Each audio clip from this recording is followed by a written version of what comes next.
Hi, everybody. Welcome to the stream. This is the advice stream. I am your host, Jeremy International, I believe is my name. Hello, welcome.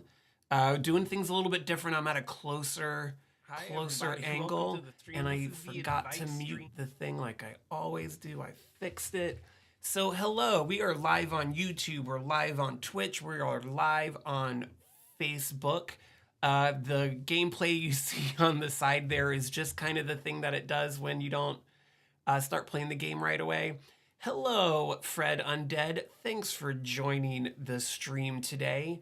We've got a lot going on tonight. I've received 2 questions through the website. If you would like to seek advice tonight, please go to JeremyInternational.com. That is JeremyInternational.com.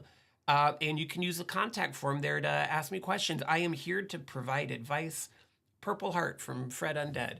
I'm here to provide advice for you because I care and I want to help the world out in whatever way I can. You know what I'm saying? I have qualifications for giving advice in that I am close to middle age and I've lived a lot of life. Eichel's here. Hey, Eichel, I missed you last week. To be honest, I'm just being straightforward with you there. I'm so glad that you're here. I don't know if you can tell, but I'm zoomed in a little bit more.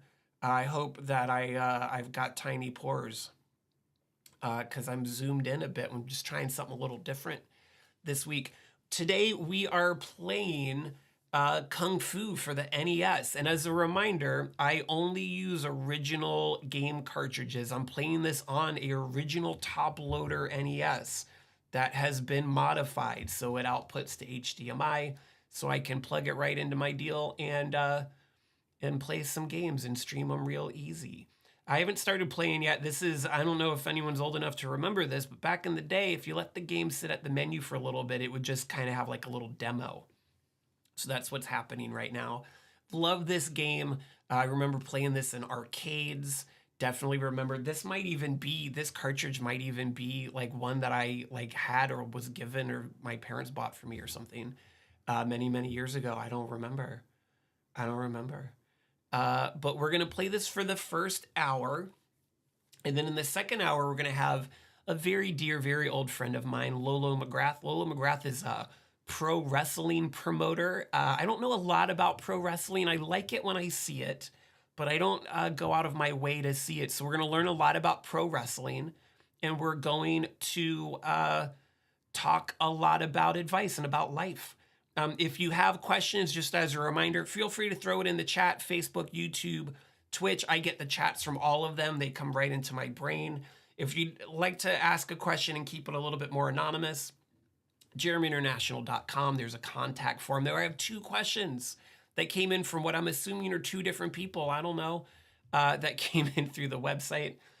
We got some show and tell later in the day. I'm going to share a book that I read most of kind of recently that I'd like to share. And I have a record of the week that I'll go over. You know me and my records. And this is a big one for me, very influential record soundtrack of our lives, etc. So we're here. We are live. And we're going to play some Kung Fu 1984.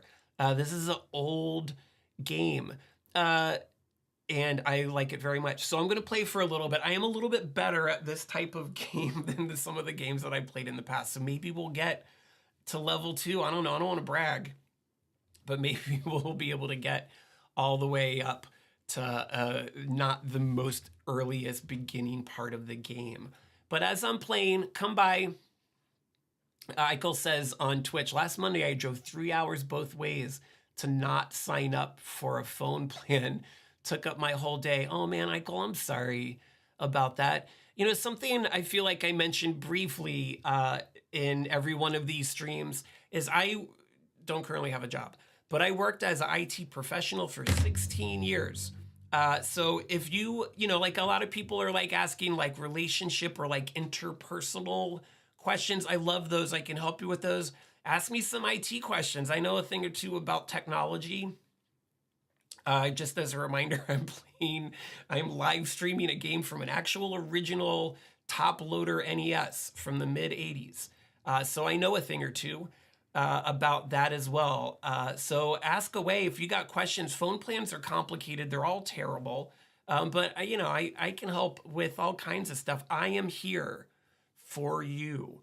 Now I just noticed that my close-up is cutting out my hands. I talk a lot with my hands. And so that was maybe a mistake. Maybe we'll zoom back out on the next stream, but it's too late to change it now. So here we are. So cool. I'm sorry. That's 6 hours in the car there, Eichel. I don't know if I mentioned this before. I hate driving. I hate cars. I hate being in cars. I just don't care for the whole experience. I'm not a fan. And 6 hours in a car for ultimately nothing seems like a great tragedy. I lived in a big city for almost my entire adult life, never needed a car. I got my driver's license when I was 16, like plenty of people do, but almost never needed it until I was in my 40s when we moved into a more suburban environment and we bought a car. I own a car and I, have to put gas in it and all that stuff. So cool. Oh, another thing I want to show off, because that's part of what I like to do. Here's a part of show and tell. I am playing this also with an original Nintendo controller. I believe this is one that came in the box with the original Nintendo that me and my brother bought with our own money in the 80s. $100 was a lot of money then. That I have modded so it is wireless. I took it apart and I did it myself because I can do that. It wasn't very hard. So I know I talk about going wired when you're going live. This is pretty reliable. I'm going to count on it. I got a wired one close by in case I need it. So yeah, I love this. I love going. I don't like looking at wires. I don't like any of that. This is so cool. It can fit in my pocket. It's got a little battery inside and you can charge it. And it's just good old fashioned Bluetooth. Nothing to be worried about. So that's what we're playing with. There are pictures of my setup on the advice stream on Instagram, and I think I've linked most of that to the Jeremy International Facebook page. I'm not sure. I'm still trying to figure out how to manage all this social media. There's so much. It never ends. It never ends. But let's play a little bit of Kung Fu 1984 and see how I do. Let's see. We're gonna get some music here in a minute. This is so old that you have to hit select to change. I don't know what player game A and player game B is. We're gonna stick with A because I'm an A style person. But if you're out there on any of the streaming services that I've mentioned, Facebook, Twitch, YouTube, in the chat, just say hi. I'd love to hear a hi from everybody. But I'm gonna Kung Fu some people here. I don't advocate for violence in general, but if you don't kick these guys and they kind of like hug you and you lose health. But this is a pretty straightforward game. See the hugs, it's the hugs that get you. Maybe they've got COVID and you don't want them to hug you, I don't know. But love this game, I've played this game a lot in my life. This has always been one of my faves for the NES. And man, it looks so good on this modded NES, doesn't it? This isn't an emulator. I'm not playing this on some kind of modern to-do. There's a boss battle here. And I did not defeat, I failed to defeat the boss. I believe that means I gotta start all over from the beginning. I don't think that they've got like save points in games from these days. If anyone wants to hear the music a little bit louder, let me know. I can do that. There's only 2 buttons. There's a kick and there's a punch, punch, punch. And then you push up to jump because this is an NES, so you really only got 2 buttons to work with. If anybody out there had an NES when they were things that people purchased, then let me know because I did. And I love it. I wish that knife guy could I gotta keep my distance here. Nope. Boing. That's a great sound when you die, isn't it? That's a good death sound. Yeah, so we've got some questions from the website. Since it's early in the show, I'm assuming some people are just showing up. Let's go over the whole deal again. This is the advice stream. I'm Jeremy International. And we're live on YouTube, we're live on Twitch, we're live on Facebook. And if you're on those, you have a chat and you can just drop in a little hi in the chat if you want to. Hello, hi. We're gonna play this game for about an hour. I'm gonna take pauses from time to time just so we can chat, and I got some show and tell stuff I'd like to share with everybody. And then in the second hour, we'll have a guest, a very rad old friend of mine, Lolo McGrath, who is a wrestling promoter, and they also like to identify themselves as a booze hound wrangler, which I think means like a bartender. But we'll talk about all of that. We go way back, but I haven't talked to them in a little while, so we got a lot of catching up to do, as is the case sometimes with friends, that you got to catch up. And we'll do all the catching up, and we got a couple questions that came in through the website, JeremyInternational.com, that Lolo and I will discuss in the second hour. I might throw out a couple that I found on my own. In the first hour, we might take a break in a few minutes and go over one of those. But if you have oh boy, there's a snake. If you have questions, if you need help, I can help you. I like helping people, and I have quite a bit of life experience. I would say lived experience. I did terrible on that one. So I might be able. Game over. I'll drink to that. We're gonna. You know, back then they didn't usually do saves. Saving a game was complicated in those days, so we didn't get a lot of them. It looks like we got 4 people on Twitch, so hello Twitch. We've got, I never know how to check. 1 person watching on YouTube, although to be fair, that may be me. And on the Facebooks, we've got, I don't think anybody on Facebook. That's fine. That's cool. It's all cool. So yeah, so let's make another go at the first level. Then we're gonna take a break, and I'm gonna read some questions that I have found on the internet for advice. We're gonna save the ones that were actually sent to me, your old pal Jeremy International, in the second hour, unless something comes through sooner, and then we can do that as well. But really, you know, this is just about hanging out and having fun. I am doing much better this time. None of these guys have hugged me yet. Hug me, hug you, buddy. There we go. You know, I just stick with the kicks. You know, I gotta punch, but the punch is a little too close quarters. You know, I gotta keep them away because you don't want the hugs. I'm assuming because all these guys are unvaccinated, so we have to keep them away from us for safety reasons. But I'm killing it this time. Not a single one of these dudes has hugged me. And this guy's got like a baguette that he's hitting me with.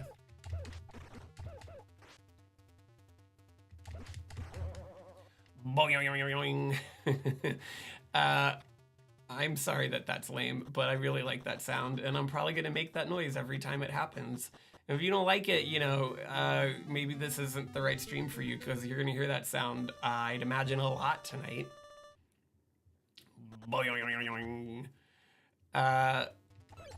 Ooh, I kicked that in midair. Do you see that? Oh, me too. Wow. Now I got it. Can I? Hiya! Nope. Nope. Nope. Incorrect.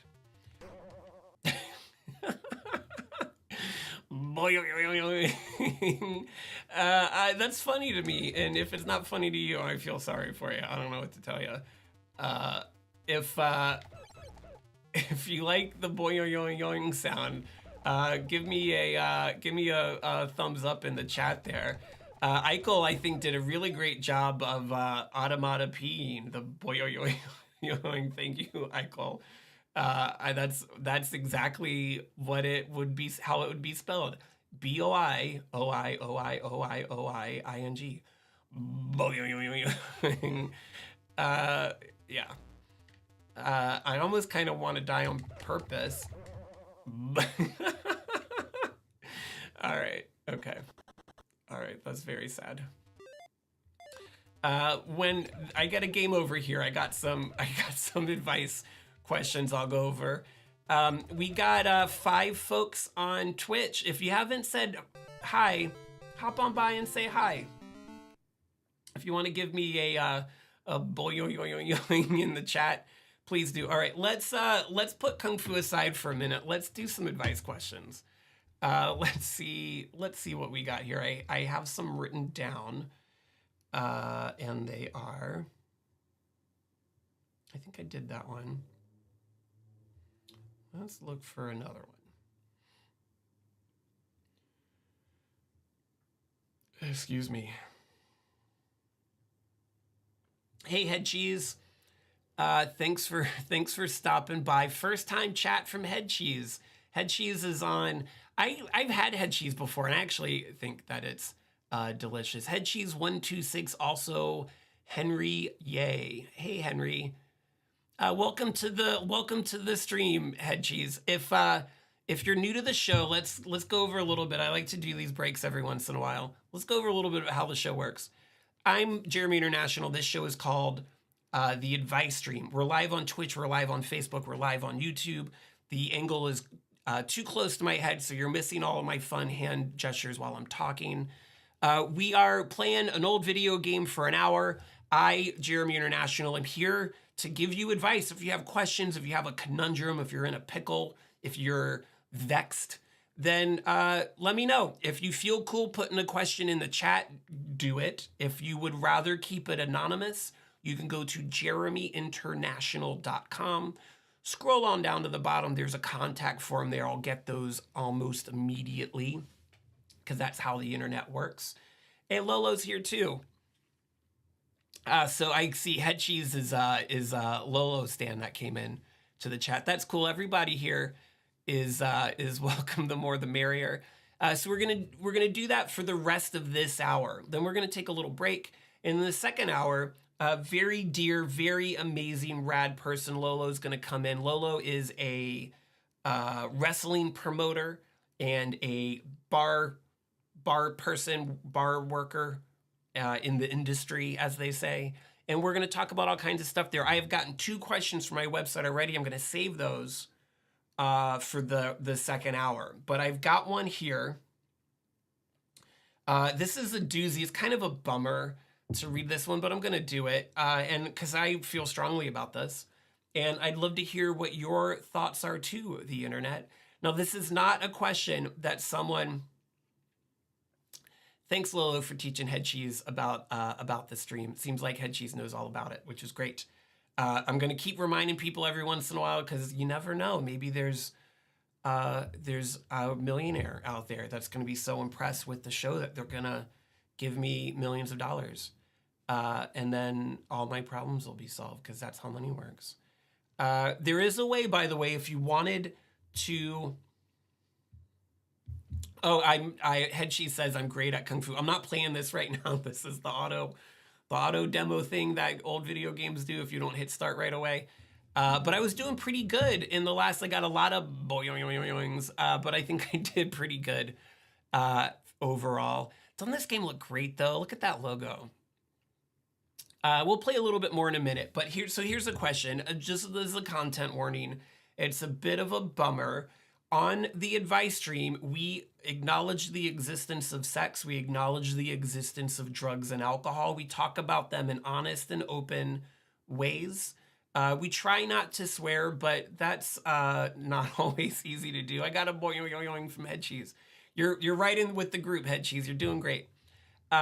So just as a content warning, if you're uncomfortable with the acknowledgement of the existence of sex, this might not be the stream for you. I would say it'd be difficult to kind of navigate the world since sex is an essential part of being an organism and we are all the product of it in some shape or form. But, you know, it's up to you. Content warning aside, here we go. This is a couple paragraphs. I'll try to read it fast. Try to keep up, everybody. Several years ago, my sister betrayed me in the worst way imaginable. She had been sleeping with my boyfriend behind my back and convinced me to get an abortion when I got pregnant with his baby. After I broke up with my boyfriend, I knew he was cheating, but not with who. Actually, I think that should be whom, but that's not my business. My sister swooped in. I was so hurt that I cut my sister out of my life. I haven't spoken to her since, or seen her since. She and my ex are now expecting their first baby together. My parents are pushing me to reconcile and stop carrying grudges over what happened in college. They don't know about the abortion. Her parents don't know about the abortion. I know it was the best decision I made at the time, but I can't let go of the deliberate cruelty my sister put me through. Should I tell my parents the truth? Will it get them to stop pushing me toward an unwanted reconciliation? Lolo goes, I love estrangement questions. I do too. This is a doozy. So as a recap, letter writer, once again, this person didn't write to me. I stole this from the internet. Letter writer's boyfriend was cheating on her. She didn't know with who, but she knew he was cheating. She got pregnant. She had an abortion, which hopefully is her right at the time and will continue to be so regardless of what anybody says. Bodily autonomy is a right, regardless of whether it's written down. And then later found out that the person her boyfriend was cheating on her with was her boyfriend, and had manipulated her throughout the entire process. Her parents know that there was this cheating thing. They don't know about the abortion, but the parents are trying to get her and her sister to reconcile. I feel very strongly about this. Reconciliation is a two-way road, right? You can't just expect someone to forgive someone that has wronged them, whether they wrong them in a big way or a little way. You have to earn reconciliation. You have to show someone that you've grown. You have to acknowledge what you did. And if you don't do that, you don't get reconciliation. It's not something that anybody owes anyone. Now, I come from a familial obligation culture where my ties to the biological people connected to me are very serious. And it would be difficult for me to cut off ties to someone that I grew up with, that I have a strong connection with like that. But this is one of those times where I think that she's absolutely in the right for not wanting to speak to her sister again until her sister earns that reconciliation. And that's going to be a really hard thing for her sister to do. It's going to take some time. If her parents are bugging her to forgive her sister in an unwarranted and unjustified way, then she has a right to tell her parents what her sister did and all the details. If that'll get them to get off her back about it, go for it. You should never do anything in life that you don't want someone to rat to your parents about. And if you do, then you either got a bad relationship with your parents or you did something wrong, is what I say. Do I really mean that? I think so. Things that I've done, like there's lots of things I've done I'd prefer my parents not to know about. But would I like try to stop someone from telling my parents something that I've actually done IRL? Probably not. I hope not.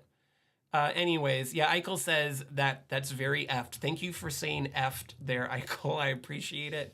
It's a really unfortunate situation. Her sister did her wrong in a really big way, and she is under no obligation to reconcile with her sister under any circumstances, but particularly if her sister hasn't tried to earn that forgiveness. No one owes anybody forgiveness under any circumstances, I say. But can everyone still see me out there? My Twitch window went blank. Am I alive? Is it happening still? Yeah, it's back. Okay. Yeah, that's to sum up how I feel about that, I guess. No one owes anybody reconciliation. No one owes anybody forgiveness. Forgiveness is something that people need to earn. They need to work towards, and they have to start by acknowledging.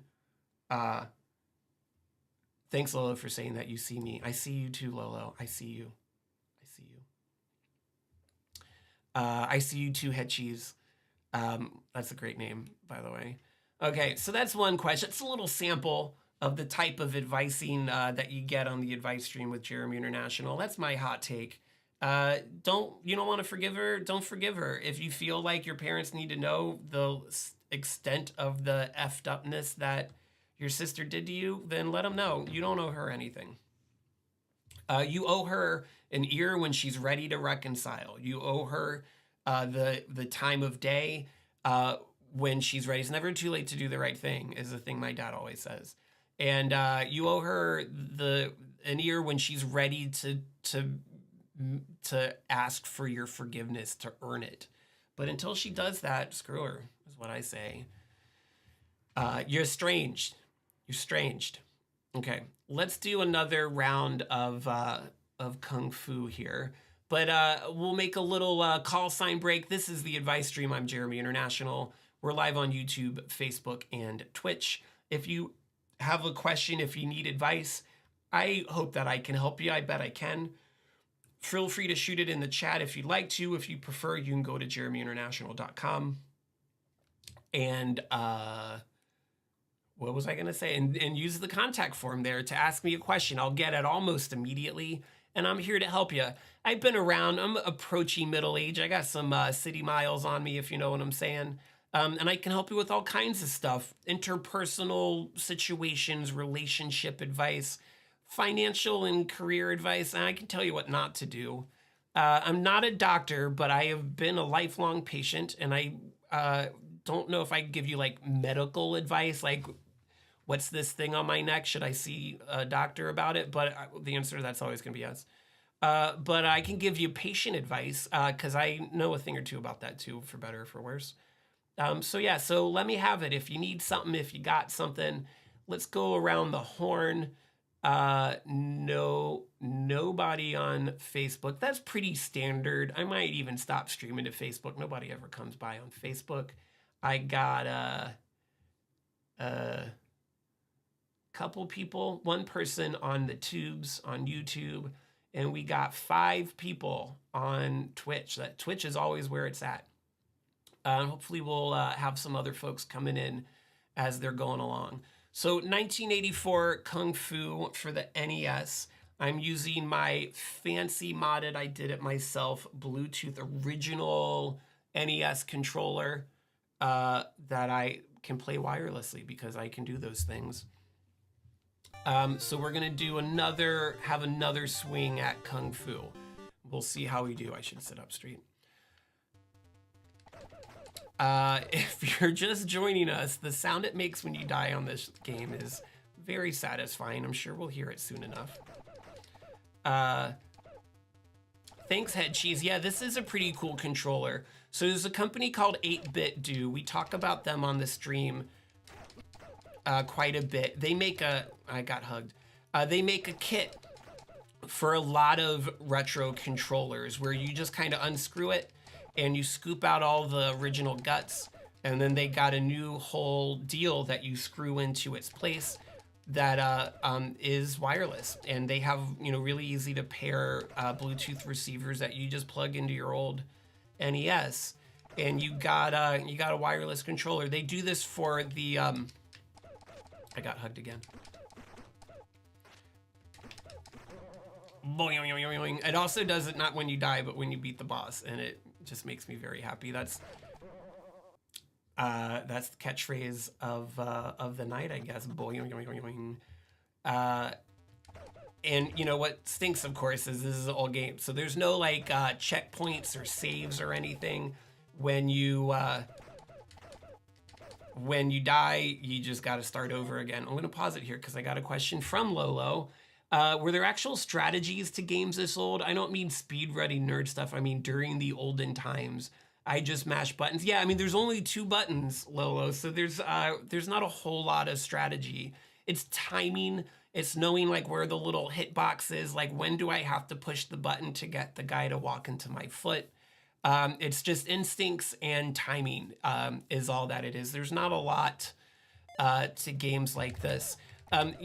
Interestingly, because I'm a pretty gnarly collector of old games, most of my old games are actually for the Japanese version of the original Nintendo that's called a Famicom. Those games are all in Japanese. I don't speak or read any Japanese at all, but games back then, most of them, except for the occasional RPG, don't really require you to read or understand anything because it's just a game.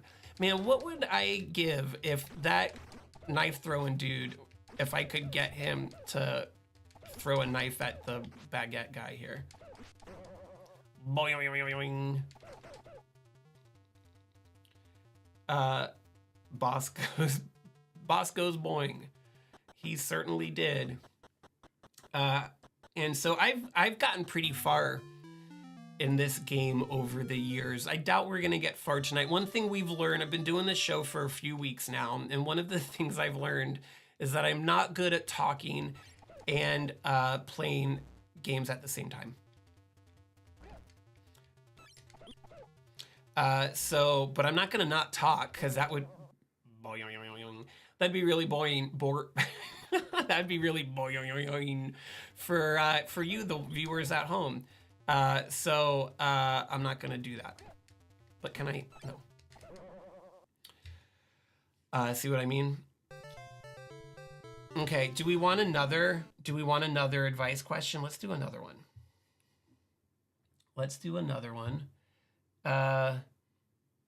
I've read this one already. Okay, here's another one. This is, once again, not one that someone's written in. I'm saving those for the second hour when we have our special guest on. But this is one that I've also stolen from the internet. That's a little relevant for me at some point. So here we go. Our dog Kelly died nearly a year and a half ago when my daughter Maeve was just over 2 years old. I have a 2.5-year-old, by the way. That's why it's relevant to me. Maeve is now 3.5, and whenever she's sad, tired, or just feeling a little grumpy, she'll often tell us she misses Kelly. Kelly is the dead dog. Sometimes she cries about it. I honestly can't believe she even remembers Kelly all that well anymore. She really only says this when she's upset already, so it just becomes a bigger thing and makes it harder to help her calm down. We usually respond by saying we understand, that we miss Kelly too. We never laugh or say she shouldn't be sad anymore or anything like that. When Maeve asks where Kelly is, we say that she died. Sometimes she asks if Kelly will come back, and we say no. When someone dies, they don't come back. But I just don't know what else to do or say. Is there anything else we should be saying? Why is this still so frequent over a year later? How can we help calm her down when she does cry about it and thus gets herself even more upset?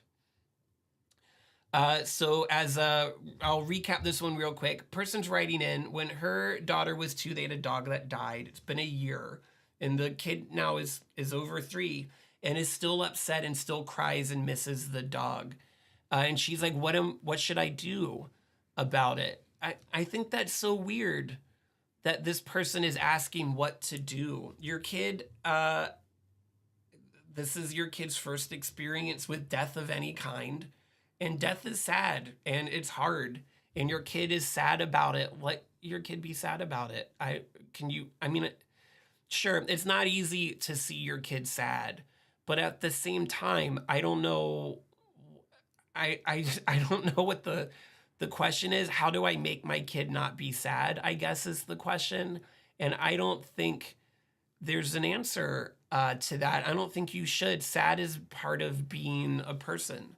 And death is part of being alive. And there will be other people in your kid's life who will die. And they will be sad about that too, as they should. Let your kid be sad. Our 2-year-old, we had a cat that passed away a little while ago, and our kid still asks about the cat pretty frequently.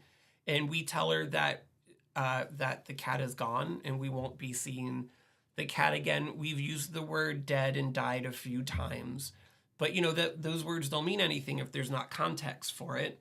So we tell her that it's really sad. Mommy and Daddy are sad too, but Foot's gone and we're not gonna see her again.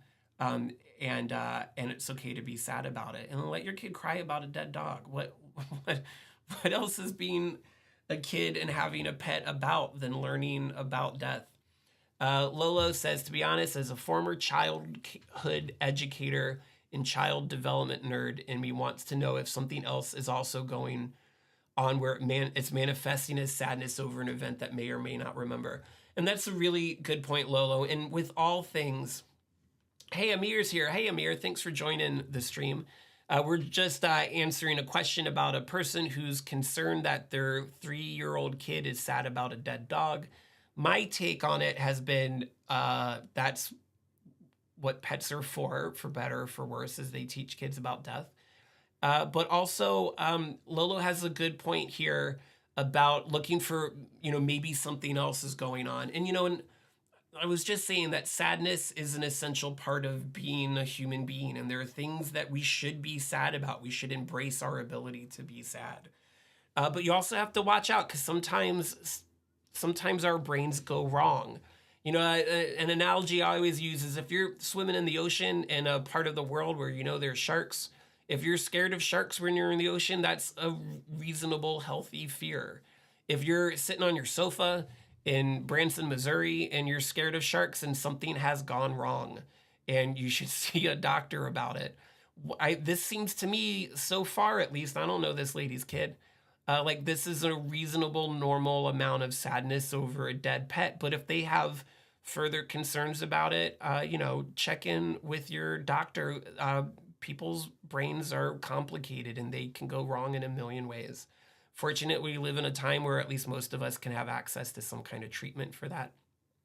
But that's the only other thing I could think of to say. Eichel on Twitch says, speaking as a previous child, death was a terrible thing to go through, even with my betta fishes. Yeah. The only thing that got me through it was Christianity. Interesting. Which kind of dissipated from my core beliefs like Santa Claus did. Yeah, Lola's giving me a call out for mentioning Branson, Missouri. I do that sometimes because it's an interesting place. Eichel then goes on to say, the idea that they would go to heaven was something that kept me hopeful, I guess. Question mark. Yeah, this is a complicated thing to talk about too.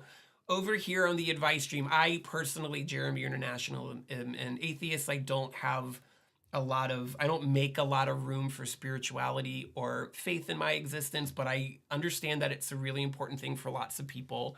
And I respect people for their religious or spiritual convictions as long as they're respectful for people that don't share them. I don't think that, anyways, I could talk about that forever. But yeah, absolutely. I mean, I can tell you, I grew up religious, and there were certainly some difficult things I went through as a young person that religion helped me put into context. If the person writing this letter has a house where spirituality or religion or faith is a part of it, this would be a good opportunity to put that into action. If you don't, like in our house, we don't, not really, then, talking about sadness as an intrinsic part of being a person, I think is valuable. We talk to our 2.5-year-old about that all the time. When you're sad, when you're angry, all of your emotions are yours, and you have a right to feel them in any way that you like to, and express them in ways that, as long as it's safe and respectful to other people, you should. And that means sometimes our kid cries, and she cries, and she cries, and she cries. But that's okay. To me, it is, at least. That it's okay. You got to give your kids time to feel their feels. Otherwise, how do they develop as an emotional person? Keeping in mind that you got to look out for things like depression or chemical imbalances that people can have in their brains. But I would say, unless you got concerns about that, and if you do, talk to a doctor, but this person just needs to kind of give their kids some space to be sad from time to time. For sure. Sad sucks. No one enjoys being sad. If they did, they'd have to call it something else.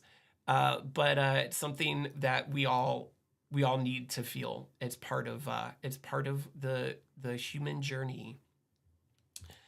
We are getting some people ticking up over here on Twitch. We got 10 people on Twitch. Hey, Twitch, if you haven't already, if you're watching this stream, just pop in a little hi in the chat. That'd mean a lot to me personally. Your old friend, Jeremy International. Please do that. We still got a big old egg over on Facebook, as per the usual. And we got one person on YouTube. Twitch is always where it's at. I'll do a little call since we got some new folks here. This is the advice stream. Lolo says no. No about what, Lolo? I don't know. What did I do wrong? What did I do wrong, Lolo? This is the advice stream. I'm Jeremy International. We're going to play old video games for a little bit longer. I'm here to help you. I'm here to give you advice, to help you answer questions about life, about relationships, about technical support problems you're having. Thinking about buying a new computer, I can give you advice on that. Internet running slow, you getting some peaks, you getting some buffering on Netflix. Ask away. I can also, I know a little bit about cooking. I know a little bit about 19th century Russian drama, know a lot about Star Trek, and of course I know a lot about old video games. So if you got a question, if you got a conundrum, if you need some advice, let me know. I've lived a life, I've made some mistakes, I've made some good choices. I think I've learned from them all.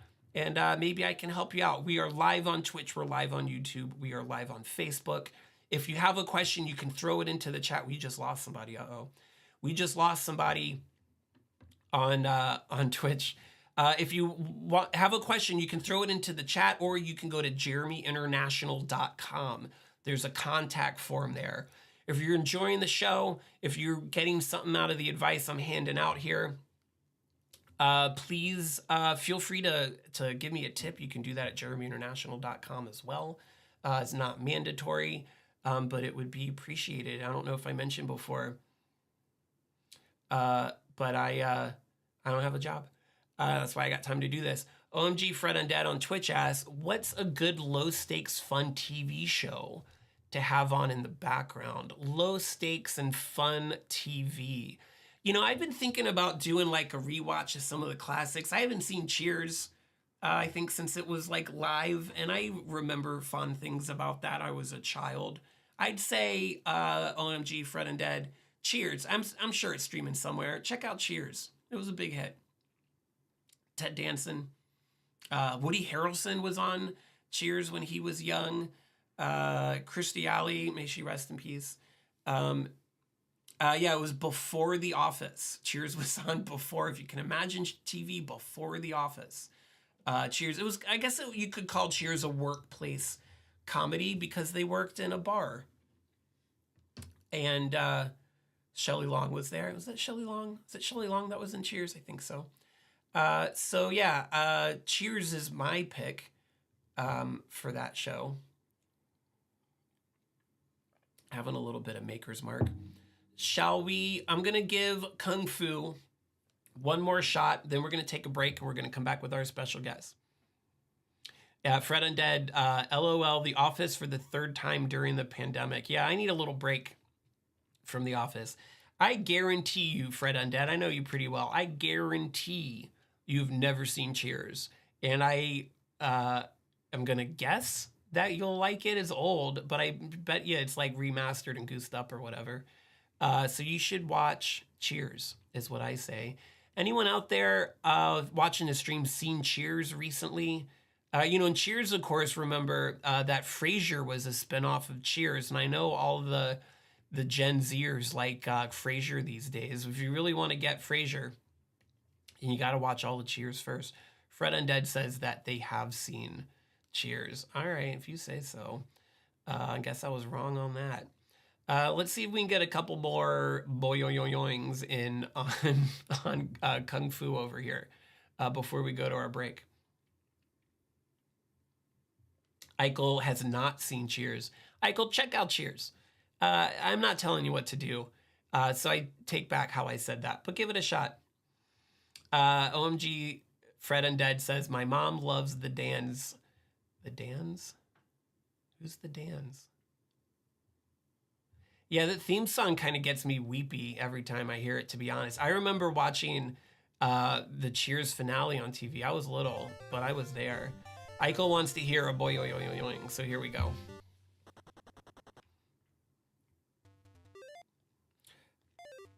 Does it kind of look like... Oh, they're hugging me. Don't hug me. Ted Danson. Oh, I don't know why. When I heard the Dans, I was thinking Tony Danza. And I'm like, Tony Danza wasn't on Cheers. That's Who's the Boss.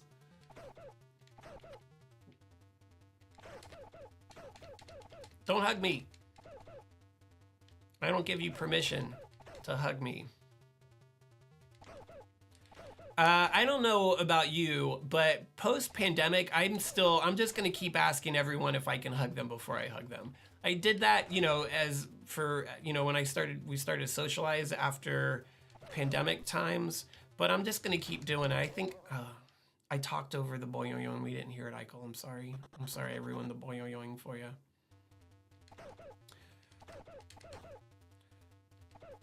Head Cheese goes, one of the most important parts of Kung Fu is the hugs. I agree. I agree with that for sure.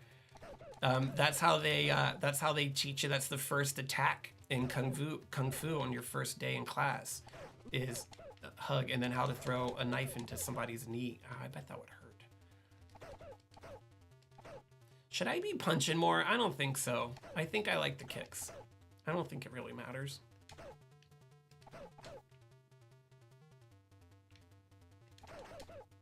No hugs. No hugging allowed in Kung Fu.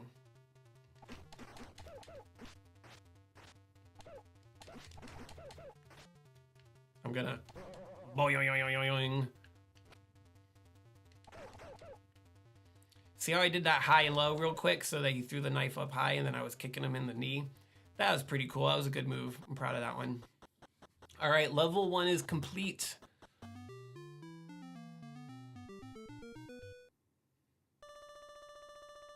Kung Fu Kicks is great alliteration. I love a good alliteration, let me tell you there, Head Cheese. I never get that snake. I never get him. Where did the dragon go?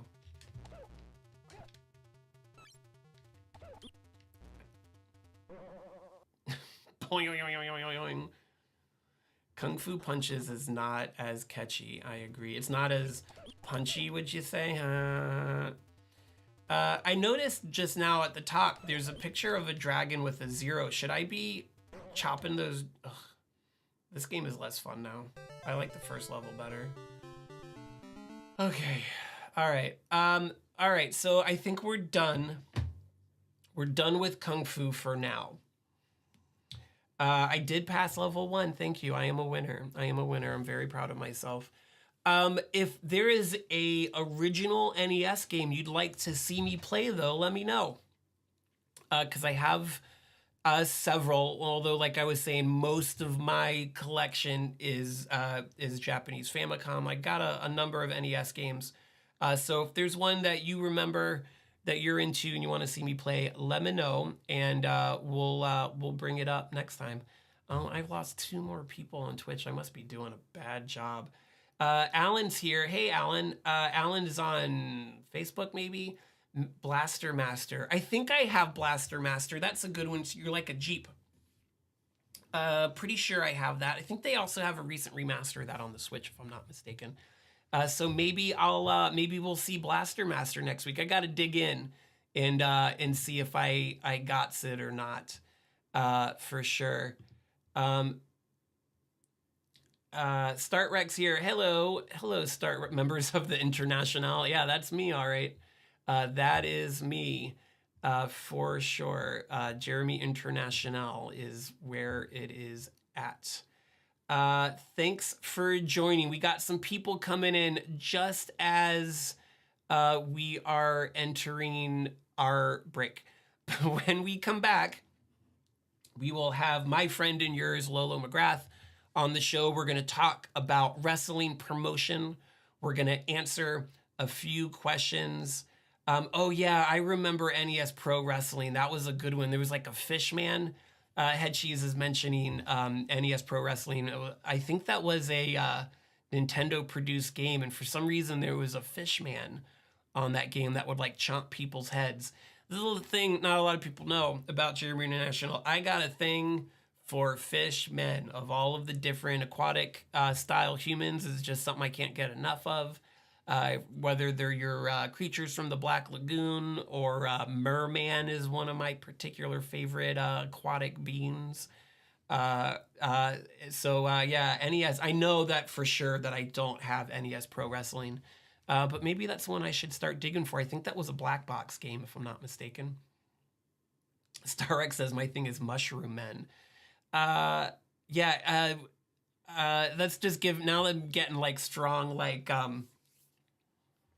Muscles vibes. Anyone remember Muscles? They were these little pink like not posable figures that you could like mash together and stuff. That was fun. Headshe says that's the Amazon Fishman is the name of a Lucador too. Oh yeah, the Amazon was the name of the aquatic person. All right, so we're gonna take a break. We'll be back in 10 minutes. I'm putting up a timer. And we come back, we'll have our special guest. We're probably not going to play any video games in the next hour, but I know we're just getting some people showing up. Please stick around for the new folks. We're going to have a real good time in this second hour. But thank you so much for joining and participating, everybody. I will see you in 10 minutes.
Hello, everybody. Welcome back.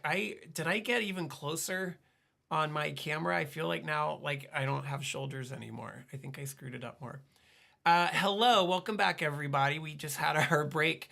We were playing Kung Fu for the last hour, but this hour is when we have the fun stuff because I have a guest. This is a very that was good. I like that. This is a very dear friend of mine from the olden days, Lolo McGrath. Hi, Lolo. Thanks for joining us. Hello, Jeremy. Thank you for trusting me with the sacred act of advice giving to the masses. I feel like we've we've learned a lot. We've been through some stuff, and I think that we're both in a pretty good position to give people advice. And I'm glad you're here. I'm gonna keep reading out chats just so everybody can see. First off, we got a new person in the chat on Twitch. Flunky Fanatic 77 says, "Woo, hi friends." Hi, Flunky Fanatic. Jesus, that's hard to say. Oh man, I'm not gonna fix it. My camera's too low. Wait. I can do this. I have a standing desk, and I can just make the standing desk lower. I didn't even have to get up. Amazing technology. I'm looking now. I'm very happy. That's a little bit better. So we got a lot to go over in our hour together here. Lolo, I would Startrek says to Lolo. Classic Startrek on that one. So we have a lot to go over. We've got a show and tell. I've got something to show and tell. I haven't done my record of the week. I usually do that in the first hour. And then we got two real questions from the website, from JeremyInternational.com, that someone was nice enough, I'm assuming two different people, I don't know, wrote in. Before we go too much further, just for the new folks, because we got some new folks coming in, this is the advice stream. I am your host, Jeremy International. We're live on Twitch, we're live on Facebook, we're live on YouTube, although no one ever watches on YouTube, but we're doing it anyways. And just because there's not an audience doesn't mean you don't get to do the show. We are here to give you advice, to help you out if you have a conundrum, if you're vexed, if you're perplexed. I'm freestyle rapping almost. Then we're here to help you out.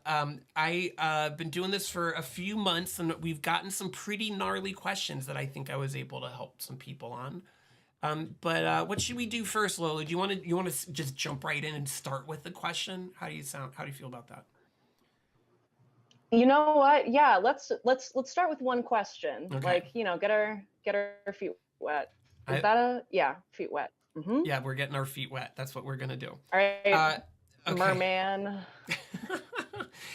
So I'll start with, there's a high stakes one and a low stakes one. I'm gonna start with the low stakes one. We'll ease in, okay? Low stakes is, how can an adult make friends, especially after moving to a new city? The internet. Yeah, that's what I was going to say. The internet. Like, yeah.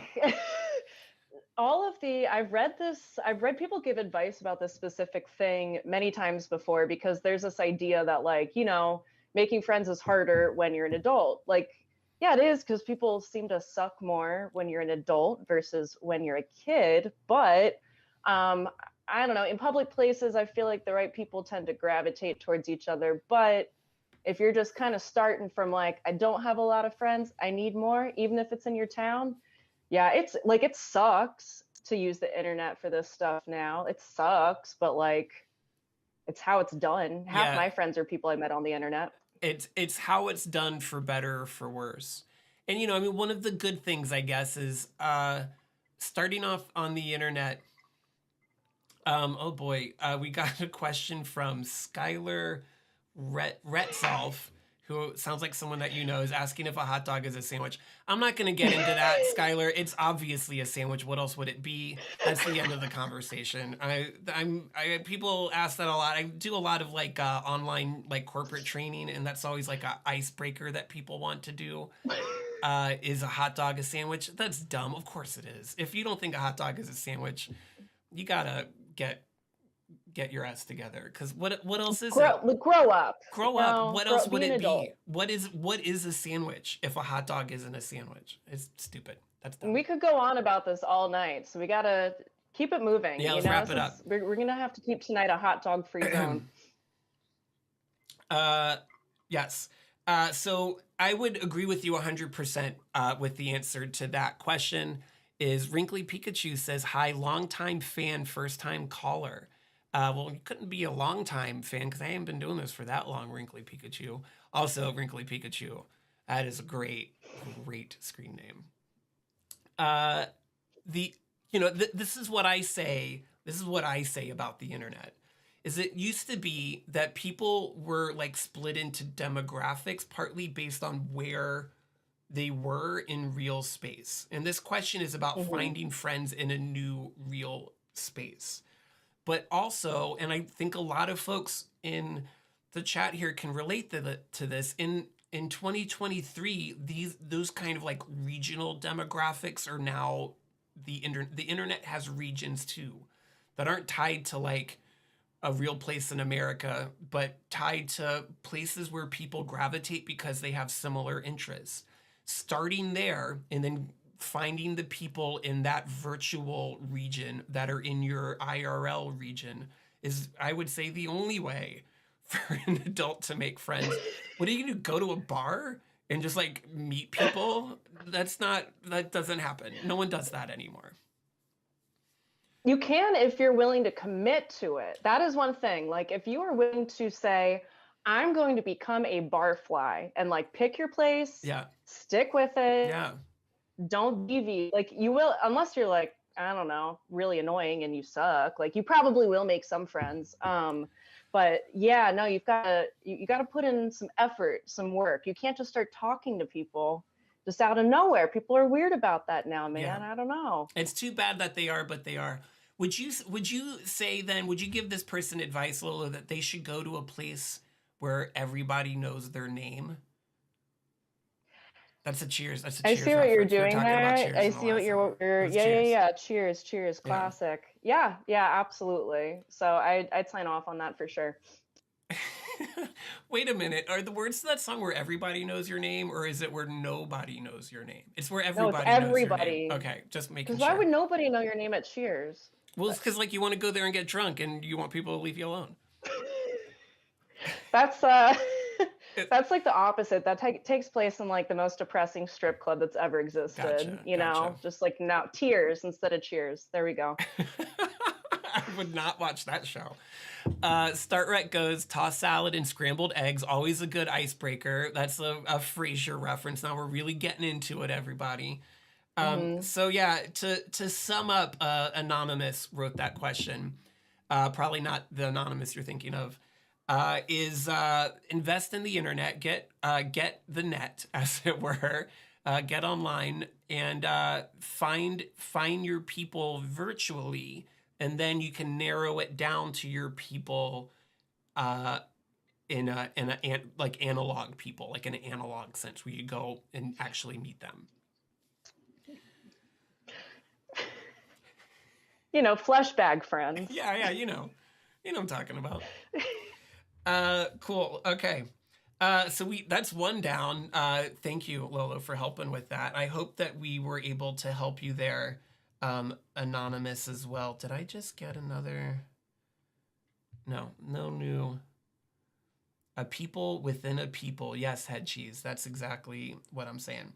Okay, so we got another question we'll get to in a minute. Let's do show and tell. You go. If you got a show and tell, you go first, and then I'll go afterwards. Mine's going to be controversial, I'm concerned. I brought two things because I couldn't choose one, right? So I chose, here's the sentimental one. This, my good friend Elm hand cross-stitched himself. It's a little like furry right now because there's cat hair on it. I'm really sorry if you're watching, Elm. But it's the old logo for Primetime Pro Wrestling, which was my first wrestling company. And this is very special to me because one, I suck at giving gifts. And two, when it comes to gift giving, like I don't put a lot of time into shit. I'm very selfish and distracted constantly, right? So the fact that Elm took the time to do this whole thing, that's good. Now the second thing I brought, this one's just weird, and I feel like it kind of explains why I grew up to be so like messed up and broken. This is my childhood. Oh, wrong book. Oh my God. This is my childhood copy of all of Bloom Oh my County God. from 1986 to Wow. 1989. Like Uh-huh. it's the whole thing. And I found my birth father's like weird political comic collection at a very young age, and I was like 6 years old reading Oh, Bloom County and wow. Outland and Opus. And like I knew who Henry Kissinger was at way too young of an age to be aware of that, you Jeez. know?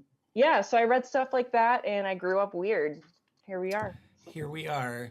And everybody has an origin story for why they grew up weird, and that's a pretty intense one. I'm not gonna lie. I mean, it's how. What was your first exposure? That's a good question to ask people. What was your first exposure to right wing politics? And that was a very pun intended graphic one. No. Wow. What See, you? I would consider Bloom County very tame by those standards. If I wanted to freak you out, I would have brought my copy of The O'Reilly Factor for Kids, which is a real book I've seen that. that I've I seen that owned. around before. Oh boy. All right. Well, good for you for turning out the way you did, because the alternative would have been pretty lame. We have a lot of compliments to this Elm person in the chat from Head Cheese and Wrinkly Pikachu. I guess, I'm a mess and don't know what I'm doing. Do you wanna talk about wrestling for a little bit? We want to talk about what you're promoting these days? I mean, gosh, if anybody has any specific questions and they want me to shoot, as they say, I'm willing to in the chat because, smaller audience. I don't feel like anybody who I don't want watching is watching right now. But yeah, wrestling is weird right now, dude. We just, me and Billy Dixon, who are running Pro Wrestling Vibe, which was the the premier LGBTQ wrestling promotion in the Washington D.C. area. We just ran our very last show ever, theoretically, at DC Brow a month ago because, yeah, hyper regulation shut it down. I'm not doing much right now except like trying to uncover wild government conspiracies to get rid of indie wrestling in Washington D.C. But I don't live in D.C. I live in Chicago, and there's plenty of wrestling in Chicago. There's plenty of wrestling in a lot of the Chicago suburbs, but not much on the north side where people are a little snootier, as you might say. So trying to get weird on the north side for sure. Wrestling show, went to a bar, then went straight to work. Yeah, that sounds about right. But yeah, I'm not working on much with wrestling right now. Just trying to. Ugh, I'm in a rut, Yeah, Jeremy. I was talking with a friend of mine about DC Brow as a performance space the other day. I mean, I'm all for government regulation when it makes sense. But that's a confusing one to me for sure. If anyone out there from the District of Columbia government is listening and wants to help us understand what the heck's going on with that, let us know. You can put in the chat. You can go to JeremyInternational.com and use the contact form.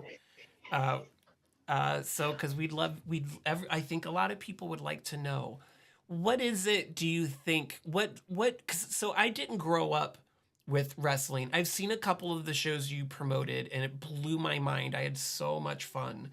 But it's kind of a foreign concept in a lot of ways to me, just because I didn't have that. In fact, I may have been specifically banned from watching as a spectator when I was a kid. What is it about wrestling that speaks to you, speaks to your heart? Oh, my funny answer is adult theater nerds are way too annoying, so I got in with wrestling nerds Hey, instead. that is offensive. Um, I know, and that's why I'm saying it out loud. It's got to wake you up to these things, Jeremy. But yeah, I don't know. I'm a little. I like violence in certain arenas, and Hmm. wrestling is great catharsis to watch. But it's it is theater, right? It is, I think, a type of performance art that is pretty hardcore and time intensive for the people who dedicate their lives to it. But it's very like you can't go in and be an ironic, eye rolling type of person and enjoy those shows. Like you've got to buy in right Yeah. away, or you're going to have a really bad time, right? So, I've always loved what wrestling demands from people, which is like to just be normal and have fun and use your imagination, which you're told not to do It very much it as an demands adult. it demands earnestness. And I think like you have to be willing to invest as an audience member and saying this is exactly what this is and I'm going to have fun Hmm. doing it. And it's not going to hold up to much like scrutiny, I guess, in the way, or just like if I want to be like edgy and like you said, and like roll my eyes, this isn't, you know, inside of me are two wolves. On one side, there's the kind of curmudgeony. I'm the youngest person that can be Gen X. Uh, and then on the other side is that adult theater kid that just wants to see people have a good time performing. And uh, the wrestling events that I've been to at your invitation have given that version of me that I much prefer a lot of space. Is that okay? Is everybody okay? Something going on? Yeah, Tim sneezed. I was very concerned. Bless you, Tim. Bless you. The internet blesses you. Uh, uh, Wrinkly Pikachu says it's P gay. I'm assuming talking about wrestling. Then goes on to say, I was at a pro wrestling vibe show, and the person behind me called their abula, that's aunt, right? It's a Spanish, to tell them that they were a Luca Libre show and to pull through. And Eichel says, I can appreciate it, haven't been to a live one, but I love watching clips. My faves are Orange Cassidy. Tofu's 89 is joining the chat. Hey Tofu, I like watching The Mummy Returns. You have to buy into the fun. That's exactly what it is. Or like a haunted house, like going into a haunted house, being like, oh, these are just a bunch of like college kids on their summer off or on home for fall break or whatever. Then you're gonna be Hmm. miserable. But if you go in wanting to be scared, you're gonna have a good time. Fun is a skill and you have to practice it. And if you don't, then you're just going to be lame. I'm sorry for you. Yeah, there's not a lot of focus on imagination once you become a real, fully realized grown up. So Yeah, I it's certainly agree. one avenue to get there. So you ready for my show and tell? This is controversial. You ready? I have Oh, okay. I'm not going to lie to you and tell you I read all of it, but not terribly recently. I have read most of Dianetics by L. Ron Hubbard, who's the founder of Scientology. Wow. And I'm gonna go ahead and say Huh. this book is not Scientology. It's like a Scientology. It's like the beta version of Scientology. And let me tell you, this book doesn't say anything new, but what it says is, I think, something that we can all agree on. It says that what's holding us back from our meeting our full potential is that we hang on to past trauma, which is true. And I think, and the only way to relieve ourselves of our past trauma is to talk about it with someone that we trust. That's really all that this book says. At least the parts of it that Okay. I read, which was most. And that's not wrong. It's not new. It's not anything particularly. He's just saying go to therapy. But when people get all, I don't know a lot about Scientology. I'm not here to talk about Scientology. But I'm just going to say that if you're wanting to hear like a different take on the same thing that we always talk about on this show, which is go to therapy, take care of your mental health. And this got a couple hot takes about it in there. Your past trauma holds you back, and you should talk to someone you trust about it, and then you can grow. Who knew? All right. Who knew? Who would have Who thunk? knew? And then When was that published? in the 50s, I think. So I guess for its time, that was a incredibly revolutionary school of thought, because Lord knows our parents were not taught how to deal with like any emotion at all, Yeah. ever. Well, and to Right. be clear, he's not saying go to a professional. He's saying go to a friend, go to a family member, just go to someone you trust. Go to someone who has enough thetas in their body to clear the He third didn't talk wall. anything. He didn't talk any about. There's no outer space. Doesn't get there yet. That all comes later. 1950. Also, I just noticed that there's a blurb on the back from Mr. John Travolta himself. He says, "Dianetics put me into the big time. I always had the ability to." Are you sure that it wasn't Grease, John? Are you sure that wasn't Saturday Night Fever put you into the big time? Are you sure it wasn't you dancing in tight pants that put you into the big time? That's showbiz, baby. That's showbiz, baby. And also then like if Dianetics put you into the big time, and I hate to say this because I don't like to say mean things to people that are clearly struggling. And John Travolta has made some art that is particularly meaningful to me, i.e. Saturday Night Fever. But if Dianetics is what put him into the big time, what took him out of the big time? Because he ain't in the big time anymore, John. You're not. I'm sorry. Your career's a bit on the rocks, dude. I'm rooting for you. Anyways, poor John Travolta. He says, I've always had the ability to be somewhat successful, but Dianetics freed me up to the point where something really big could happen without interference.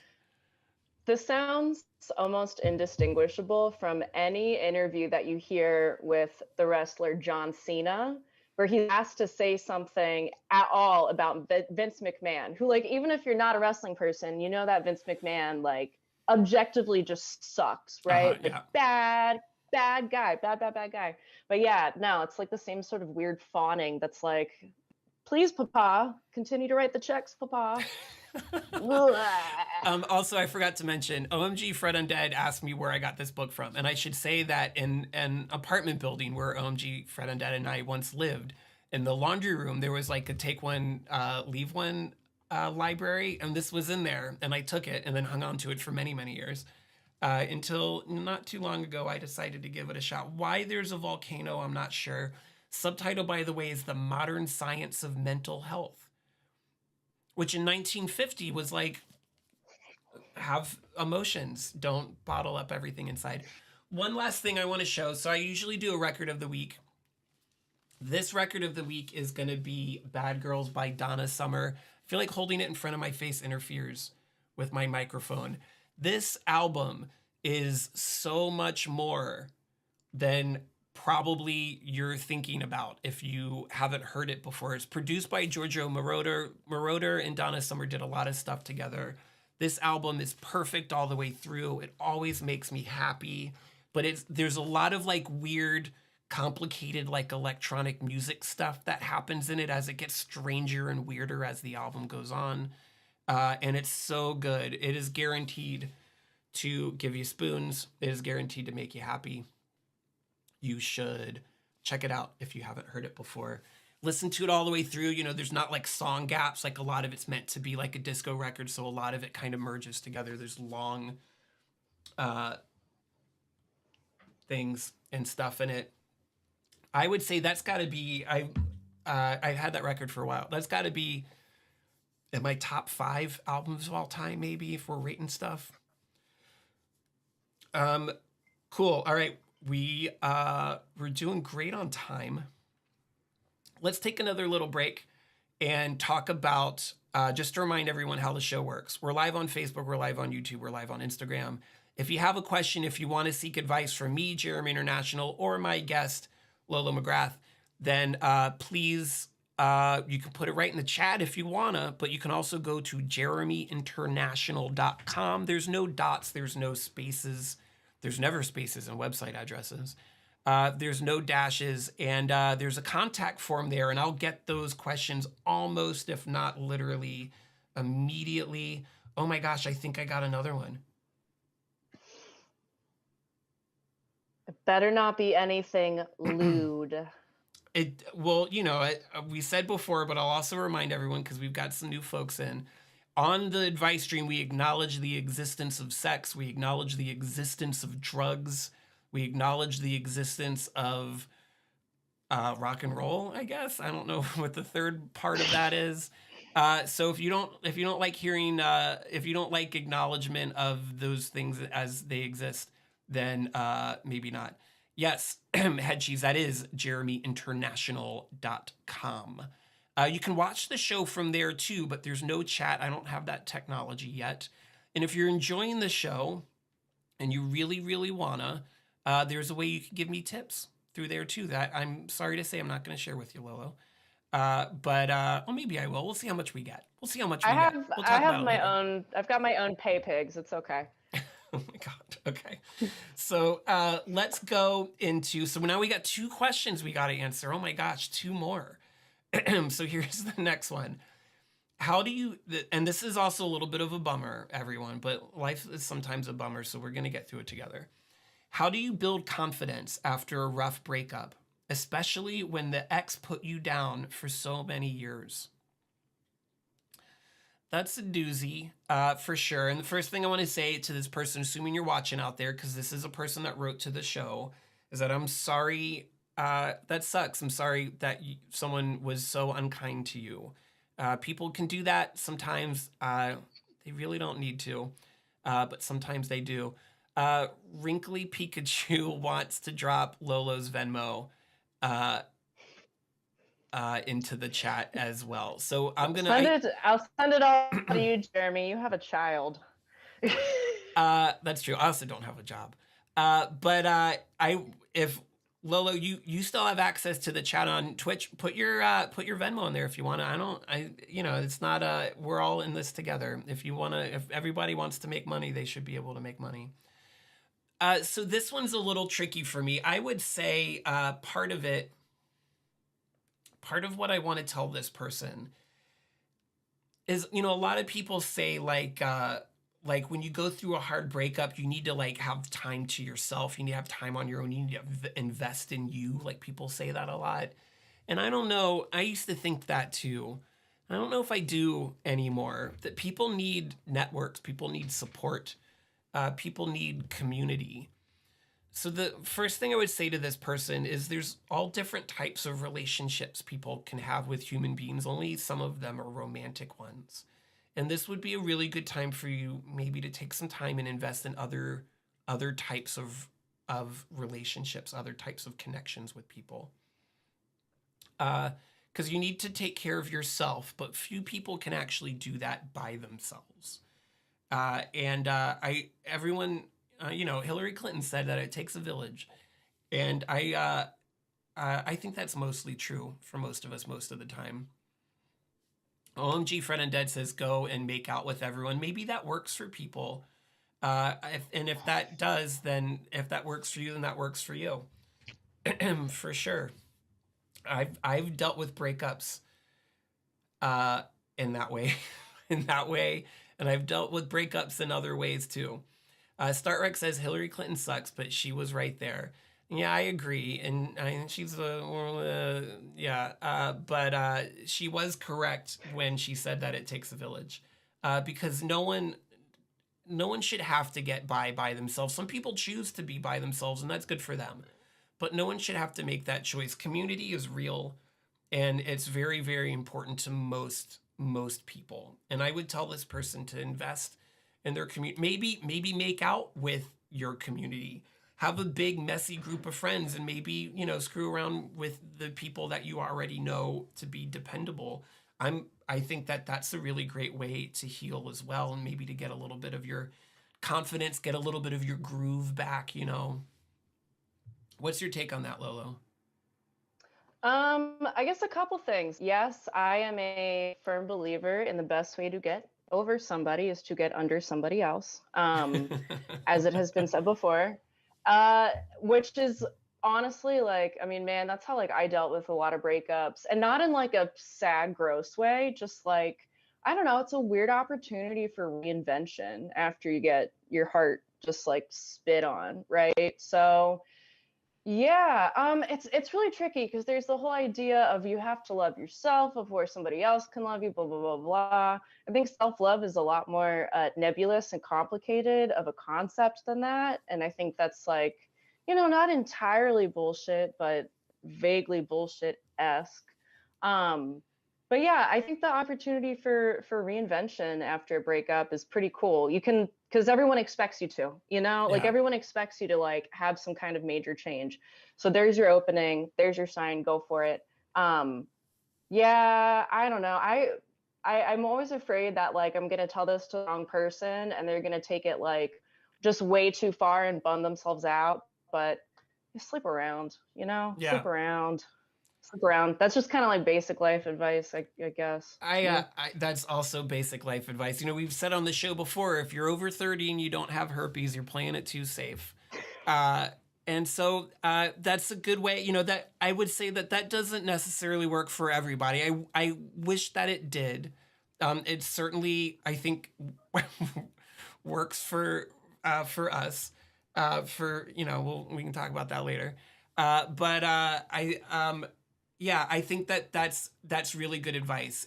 And we all like to pretend, I guess, that confidence doesn't come from other people, that it comes from inside yourself.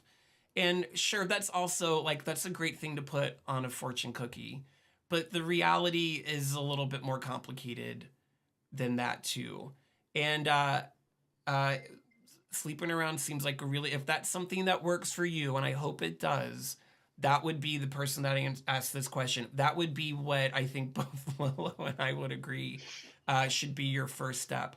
But you also have to protect yourself, because sleeping with someone that's not going to treat you well, that's not going to be a responsive partner, even if it's just one time, is also probably not going to leave you feeling super great either.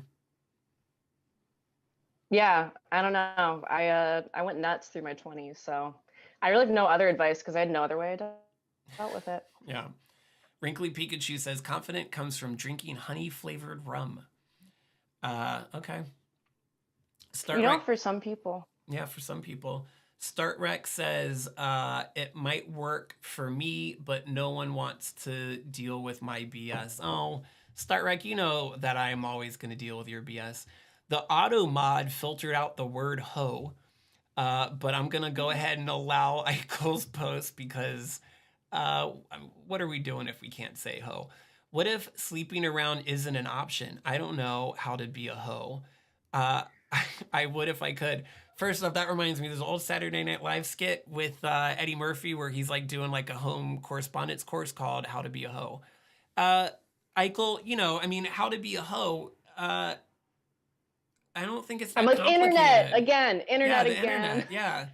Oh my God. And then the Automod also filtered out the word slut. Thanks, Automod.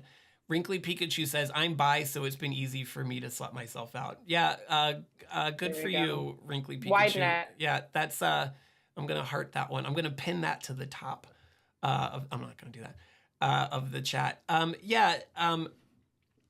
Eichel, we acknowledge the existence of sex. Here's one thing I'm going to say that's really important to understand about sex is we spend a lot of our lives thinking and planning. And sex is one of those times where sometimes you just have to do. You have to think less and act more. And that's one of the great things about it is it helps if you have an idea of what you're doing and what you're going to do. But ultimately, there's only so much your brain can do for you in an experience like that. So if you're not sure how to be a hoe, I'd say that think a little bit less, act a little bit more. There's a few times in life where other parts of our anatomy become more important than our brains, and sex gets to be one of those. So go for it. Rex says my duck doesn't work if I'm thinking too much. Well, good thing the auto filter didn't get that one. Yeah, Start Rex. That's those of us with ducks. That's the big problem. Is thinking too much. So think less. I'm a big fan of thinking less. All right. I hope that was helpful, person that wrote that one. How are we feeling? Lolo? Great. I'm like, hit me. Come on. Okay, let's keep going. Keep going. We got another one. By the way, if I hadn't said before, keep them coming, everybody. JeremyInternational.com. There's a contact form. We're here to help you, Lolo, and I know a thing or two, and we're gonna sort you out. Here's our next question. This is coming from some email address. It says, how long should you allow a friend to cheat on their partner before you step in and be like, hey, this kind of isn't cool? Oh boy, I don't. That's a hard one. I'm assuming the implication of this question is you have a friend. You have two friends that are together. One of them is cheating, and you know it, but the person that's being cheated on doesn't. What is your role in that situation? What you got? I love questions about adultery and cheating. I don't know, they're like the perfect avenue of like weirdness for me, right? Okay, so if I have a friend and they're cheating on their significant other, if we're good friends, then I mean, I don't know, it's very situational, obviously, but I'm gonna probably, if I feel weird about it, say something. If you feel morally neutral about it and you're more of asking, like, am I supposed to say I think this is messed up? Like, unless you feel very strongly about it, I'm kind of team, like, I don't know. You can only tell your friends your opinions and then hope that they take your advice. Like, like, I think a trickier question would be like if you were going to tell the partner what was going on. But Yeah, yeah, yeah. like I don't know, it's your friend. Just tell your friend what you think ever. Like that's kind of like a whole basis of friendship thing right there. So if it bothers you, say it. If they don't stop doing what they're doing, yeah, that happens sometimes. And I don't know, just keep moving. Uh, I'm with you 100% on that. If the question is about should I tell the cheater that they should stop what they're doing is wrong, I would hope that every friend of mine that I have, if they saw me doing something that was wrong, they would let me know. I would hope that. I think that's an essential task of a true friend is to let people know when they've gone off the rails, they've lost track of who they are. So if the question is, should I tell my friend the cheater that what I think they're doing is wrong? I would say absolutely. If they're your friend, if you're friends, you're obligated, I would say, to do that. Now, if they And say, if only you think it's wrong, right? Because like if you're neutral about it, I'm like, just sit this one out. But yeah, if you feel strongly, go for it. and like cheating is complicated because people have parameters of their relationship and what constitutes as cheating and what doesn't, and maybe what they're doing looks like it's cheating, but maybe their partner's cool with it and it's not actually cheating. You want to make sure you know the details. I feel like the bigger question here, like you were saying, Lolo, and if if you tell them you're friends with both of the people, you tell the cheater, hey, I know you're doing this and I think it's wrong, and they're like, I don't care, I'm going to do it anyways, then do you go behind their back and rat them out to the person that they're cheating on?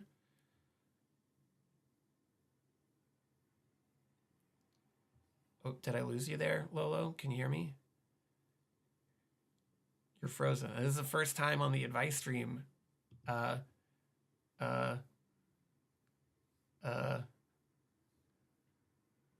Well, I think we lost Lolo, but we still got a little bit of time. I'm going to what am I gonna do? What do I do? I'm gonna put you on a brief pause. Thanks for being patient with me, and uh we'll be right back.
We're back, everybody. Slight technical difficulty there. That happens sometimes. That's showbiz, baby, as we say. Did you know that, Lola? Boring. Just internet dying. Yeah. My What? my Ooh, no what? my catchphrase for 2023 is "That's showbiz, baby." And you said it all on your own just a minute ago. Did you know? Did you know my That's catchphrase? that's really weird. We actually that's something we say at work a lot for some reason. I don't know, but I do feel like I have somewhere hidden on my phone a copy of what themes of the year were going to be Yeah. as named by you a decade Uh ago. huh. Uh huh. Now let's keep this moving, but I'm going to see if I can find it because it's I know we at least got up to 2023. Yeah, we should. That merged into I like themes like a rule to live by. Like one year was no rules, and then the year after that was lots of rules. Lots of rules. Yeah, Yep. that evolved, and now it's catchphrases that I do every year. Last year was, oh man, geez, what was? Oh, I last got it. year? I got it. I got it. I got it. Okay. All right. So you came up with this 10 years ago. These are themes of the year, a vibe to bring in for every year. Okay. Okay. 2013 was the year of no rules. 14, lots of rules. Yeah, there you go. Important to follow that up. 2015, 2015 is the year of no swimming. 2016 was the year of tax evasion. 2017, Allegedly. the theme is Allegedly. Buy American. 2018, the vibe is Tie-Dye Tuesday. Oh. 2019, Asian fusion, very popular food thing. Yeah, yeah. All right, 2020, the vibe was deal with it. Look at that, 2020. Did we not? Did we not deal with it? Here we are. 2021, family-friendly hip-hop.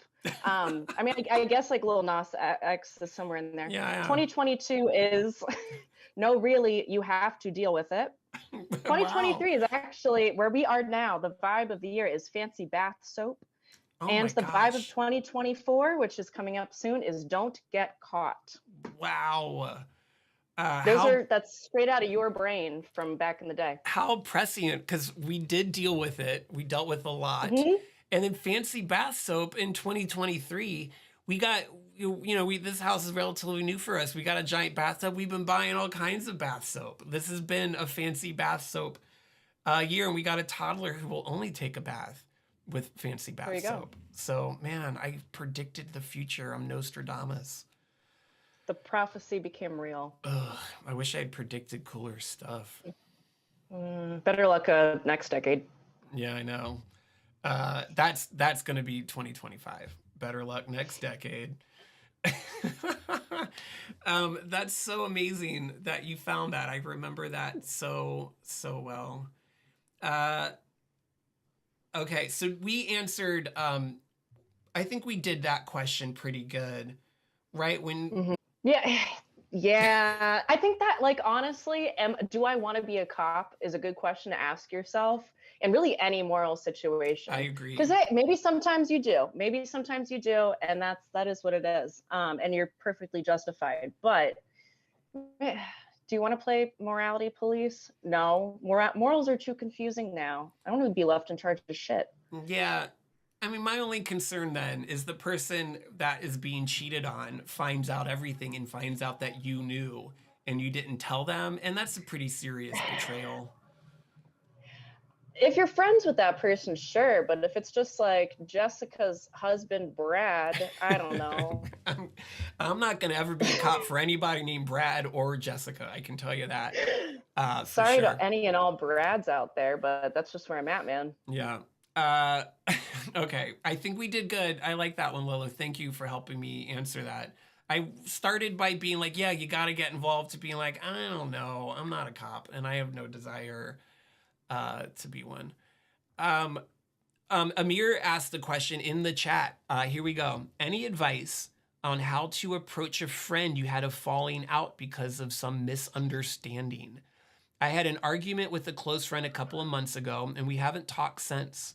I might see him later this week because of something unrelated. Not sure how I should approach. Someone else chatted and it moved, and now I lost my place. Not sure how I should approach it so it doesn't backfire or end up being awkward, but we're both awfully prideful, it seems.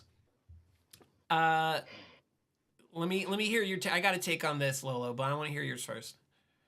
Yeah, I mean, I'm kind of the king of like righteously burning bridges and then realizing like a year or two later, like, damn, dude, chill out.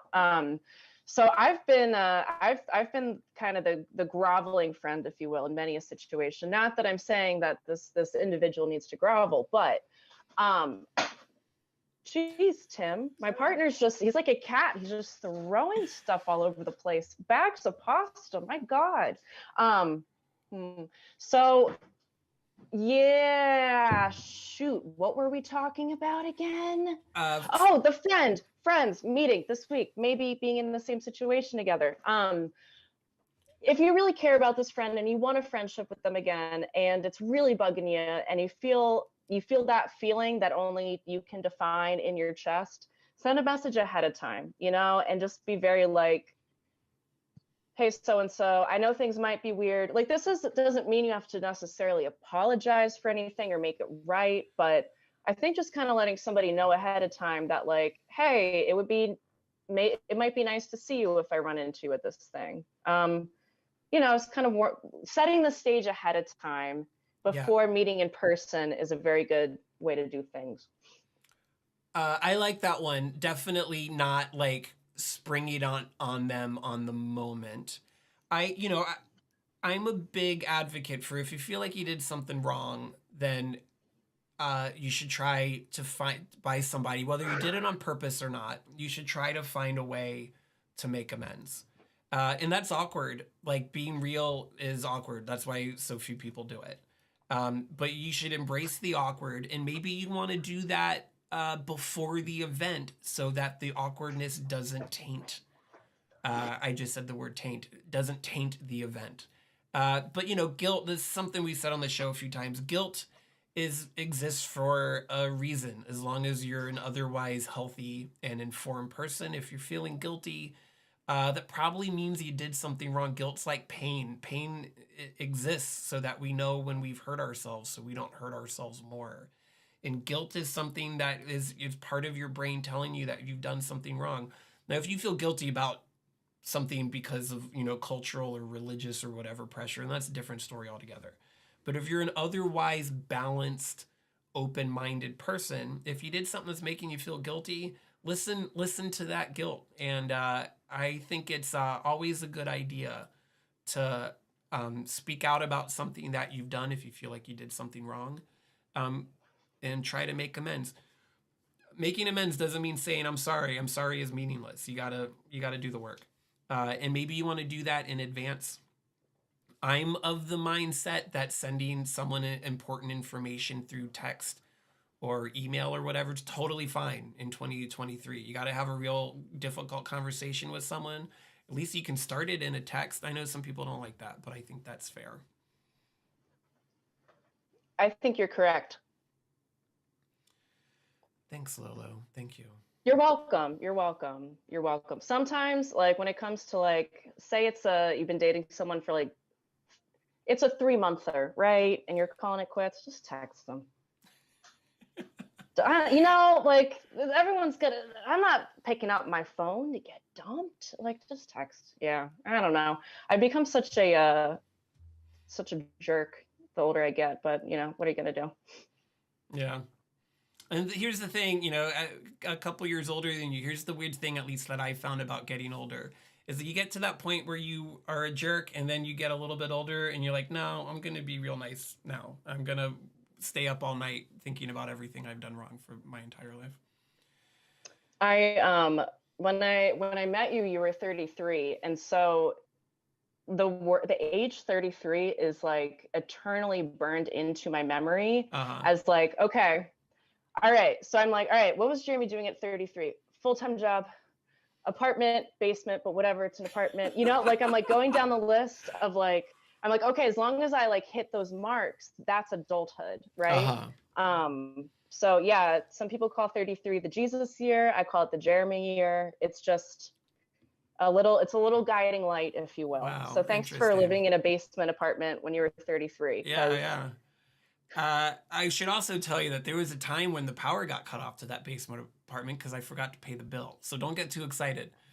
Don't That get too happened to me excited 2 about years where I ago, and it was. was the absolute worst thing, right? You feel so ashamed, but what are Yeah. you gonna do? Yeah. I went to Dangerously Delicious Pies and charged my phone and then went home and slept in the dark and the cold. And that was my day. Yeah, you win some, you lose more. That's true. Oh, Start Rack, we got to talk about Manborg. Oh man, I remember Manborg thoroughly. Manborg's a really ridiculous movie. You remember Manborg, Lolo? I think we watched it in Yeah, and that basement. that's really funny because I feel like at the time it was like so, it was like when The Room came out and everyone was like, it's the first time I've ever seen a bad movie, and then it was everywhere. Uh huh. Yeah, Manborg by today's standards is pretty whatever, but here I've got a whole thing. Okay. Um, Hi. Hi. I have a cat behind me, but I'm too zoomed in that you can't see him. Uh, yeah, a couple other questions we're getting. We got a message from Skylar, who's not on Twitch, so the Twitch folks might not be seeing it. Skylar says, "Do you think friendships are seasonal, just like intimate relationships? Are intimate relationships seasonal?" Ooh, yeah, in a way. I used to keep, so when I was in my 20s and living in DC, I kept what I called the wheelhouse, right? And those were the peripheral boyfriends, if you will. Like you're Mm-hmm. not dating, but you can just kind of call them up out of same sort of thing, right? Because those are people you just kind of fall out of touch with eventually because you get partnered up or you move or whatever. Yeah, I think that there's definitely such thing as friendships that like burn real hot for a little bit and then not so much anymore. I find that my friendships are very with the close people, right, are very cyclical, Yeah. right? Like I tend to there's someone I won't see for a really long time, then we'll do a whole bunch of things together for a couple weeks and then it happens all over again because, life is just a constant endless merry-go-round in hell. But yeah, friendships can definitely be seasonal. Yeah. And I know Skylar, so I understand like why that's a deep question, but your take, Jeremy.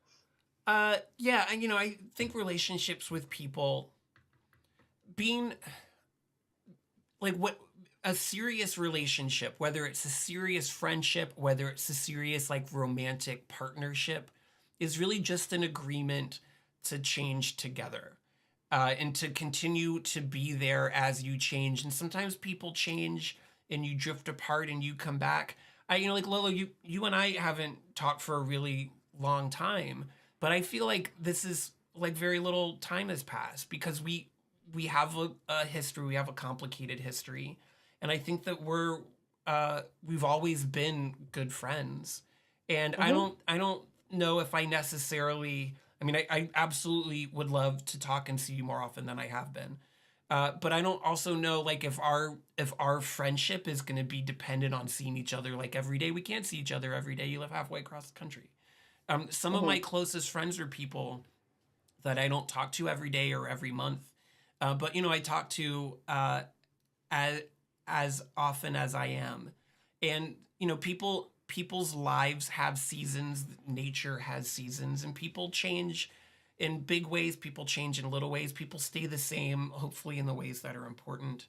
And and people come and go. But Mm-hmm. the real friends are people that will always kind of circle back around to you. I think you said before that friendships are cyclical, maybe less Mm-hmm. than seasonal, and I agree with that. Mm-hmm. Yeah, because stuff seasonal too kind of I'm assuming has an implication of like being, you're seeing somebody very, very often in a friendship and then it falls off and you don't really ever see them again. I mean, those certainly exist too, and they all serve their purpose, right? But Yeah, yeah, I mean, friendship it's just a different kind of form of love, man. It's a choice, and you just kind of choose who you want to say the things you got to say to. yeah. Isn't it weird that we use the word love to describe so many totally different things? Like I use the word love to refer to how I feel about my partner. I feel the word love to how I feel about my kid. Use the Hmm. word love to refer to how I feel about my parents or my cat, or like a glass of frosty Maker's Mark. I love that.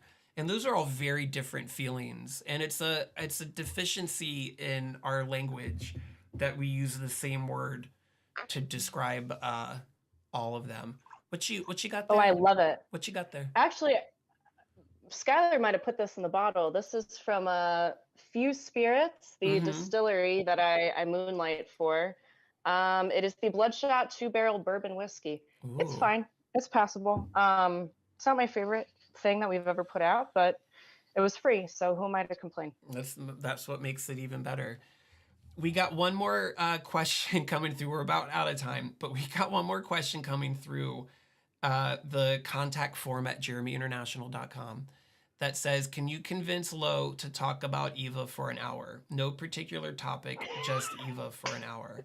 I don't know That's not who Eva advice. is. That's just a request, but I'll do it. Not here, but I'll do We it. don't have an hour, but can you We talk don't have an about hour.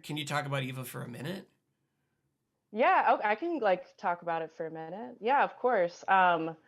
No, I think all right, I've got 1 minute. I don't like most Evangelion fans. We're talking about Neon Genesis. You can say Oh, Evangelion or Evangelion. I don't care. I don't care. potato, Say either potato. one, right? But it's a great anime with which to process trauma through, right? Mm-hmm, mm-hmm. Don't say I didn't I'm warn you. familiar.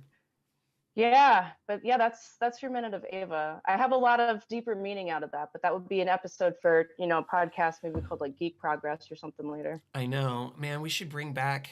I'm trying to build like a network of stuff. We should bring back Geek Progress anytime you want. You just say the You're doing word. a whole thing. No, and you had also asked me to bring a piece of good advice, Oh yeah, right? of course, please. hmm So I have two pieces. I've got the best advice I've been given and the best advice I can give. Okay. All right. Mm-hmm. So actually, some of the best life advice I've ever been given came from you. Thank Because you. when we met, I lived in a very, very small town in central Virginia.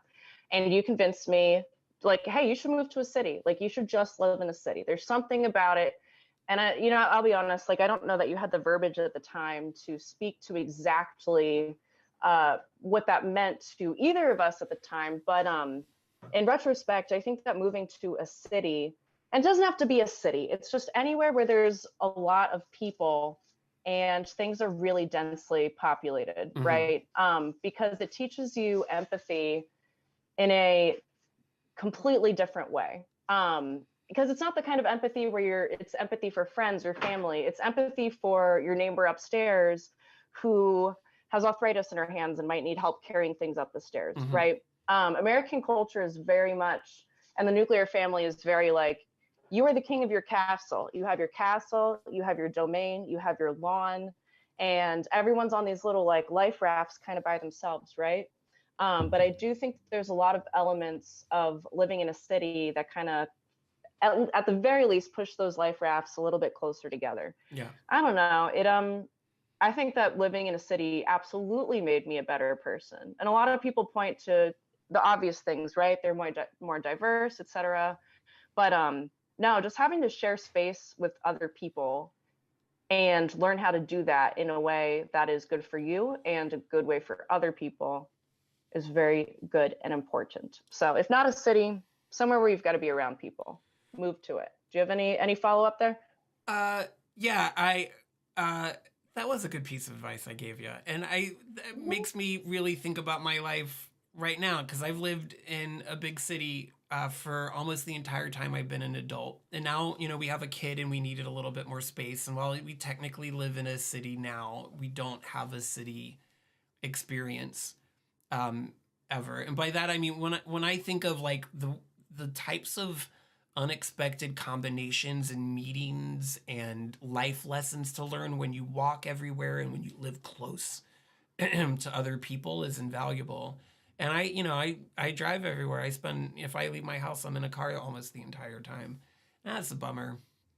But unfortunately, cities are becoming harder and harder for most people to live in because rent increases and wages are stagnated, and it just wasn't possible for us to make it work in our city Mm-hmm. anymore. So we're here, but maybe someday we'll return. But that is good advice. Thanks for that. Makes me happy that I gave you a good piece of advice because I like to do that. Live in a city. If you don't, you should, because you never know who you're going to meet or what you're going to learn. It's important. Ooh, and the best unsolicited advice that I have for other people. Hmm. Um, right. And all right, so this has some caveats, right? If there are exceptions to the rule, there's exceptions to the rule. Something that's been very defining for me throughout my entire life that I encourage others, if they can do this in a healthy way, to do the same. Be friends with your exes. Yeah. Be friends with your exes. Like, Yeah. right? Okay, like we dated 10 years ago, which 10 years ago, I want to just lay down and die. Yeah. Like, Yeah. oh my Yeah. God, that's ridiculous. But um, I think very often about how, the advice that you give me about living in a city. I met you when I was a good bit younger, and I used a lot of the advice that you gave me to figure out how the fuck to live in a city in my 20s, right? And if we had not stayed friends and we were on these nasty terms where I hated you, probably would have influenced me to walk in a completely different direction, right? And like that could have turned out just fine, but I don't necessarily think so. The vast majority of people who I've dated before, whether it was like one night stands, date for a couple months, date for a couple years, are all people that I consider friends. And it's really nice, especially if you're like me and a serial monogamist and you spent a lot of time in a certain period of your life with one specific person. Yeah. It's really nice to be able to remember some of those things and have someone else to be like, hey, oh my God, do you remember when we saw XYZ ridiculous thing happen? Yeah. And someone else can reflect that experience back to you, right? It's sick. I don't know a lot of people who have that experience outside of like very explicitly queer spaces, because I do think it is a little different in queer world. But yeah, I mean that's if I could give like it's the best advice I have for people. Be friends with your exes if you can. If they If you sucked, can. if they're abusive, obviously not. But yeah. Uh, I uh, I agree with that too. One of the advice questions I stole, and by the way, if you're cool to keep going, and we're having a good conversation. We got people watching. I don't have a hard time to shut this down. Uh, Yeah. one of the advice questions I got once that I saw that no one sent me, but I found on the internet that I was going to read and hear, and maybe I have it written down somewhere. Maybe I will. Was this woman talking about how she's engaged and her soon to be husband, her fiance, wants to invite one of his best friends who he used to date to the wedding. And she's like, no way. And I'm like, I had two ex-girlfriends at my wedding and it was wonderful because they knew me and I knew them and I wanted them to be there and they wanted to be there. It's not easy to do. And Eichel has a question about making that work that I think maybe we should take a few minutes to talk about. It's not easy to do. It's not always going to be possible. And Eichel's question is, how do you do that, especially if it's not mutual? You need to take a little bit of time. I hope uh, that the person who did the breaking up was able to communicate like reasons where it made sense. And honestly, Lolo, I don't remember. I don't remember what I said when we broke up, but I know who I was at that time, and I'm sure that I could have done it in a better way than I did. And if I haven't ever said that I'm sorry for the type of person I was in those days, I grew a lot in those days, and I think I was, I unfortunately people that are raised in a cis hetero male lifestyle, we don't have a lot of encouragement to develop emotional maturity really at any point in our lives, and it took me a little while. So if I No, you did a knockout job. Like, break upper, because you dumped me twice, right? And both times were like, like A pluses across the board, Okay, across the thank board. you. So, and I mean that sincerely. Like they were the honorable, kind, and good way that you should wrap things up with someone who you actually give a shit about. Um, but yeah, if someone else doesn't want to make it work, I'm glad that question got asked because here's the rough follow up to the advice I just gave. Most people in cis hetero world do not agree at all with me, right? So if you start dating someone and you've got these awesome relationships with your exes, for some folks, like that's going to be a deal breaker. But I'm not necessarily of the opinion, if this is like at the beginning of a relationship sort of thing, that's a person you want to keep it moving with anyways, just because like I don't know, if you have the depth to be able to keep up friendships with these people, then you need someone who thinks a little bit more deeply and is doing it parallel to you and next to you, Yeah. right? But yeah, it's a very unpopular opinion and a very unpopular piece of advice. And so I really do empathize with people who want to live those kinds of lifestyles where you can, it's still a relationship, it just shifts in a completely different direction. But yeah, that's a tough one. So I have to at least acknowledge that, Yeah, it's not easy to do, and I can tell you that that's something that I value. I haven't always been able to manage that, but I think, especially if it's not mutual, you need to give it a little bit of time, but you need to be committed to reaching out and following up and changing and negotiating a new type of relationship to have. And you need to be really good at communicating those boundaries, Yeah. right? Especially if you are the person who did the dumping, because yeah, there's plenty of situations in which someone's going to be like, oh yeah, I'll meet you for coffee, and they think they're meeting for something else, and maybe it turns out at the end of the day they are. I've been in those situations before. But if you want a friendship with that person, I think it's important to explain why and kind of what the limitations are on that. Yeah. Thanks for asking that, Eichel. I mean, the only way I can answer is say it ain't easy, but if both people want to do it, it's doable. Head Cheese has a question. As long as people keep asking questions, I'm gonna keep streaming. Tips to finding self closure / not having constant guilt and inner liking self, if that makes sense. I feel like I am constantly stuck with that. I feel like guilt pops up in me sometimes, even when I am not even when it's not with people / beings, with even stuff like I feel guilty eating, sleeping oftentimes. I can relate to that, Head Cheese. First thing I want to say to that, and I mean this sincerely, is L. Ron Hubbard says that you need to talk to somebody that you trust about how you feel. And if you're fortunate enough that you can afford and have access to a therapist, I cannot say enough about how important therapy has been for me.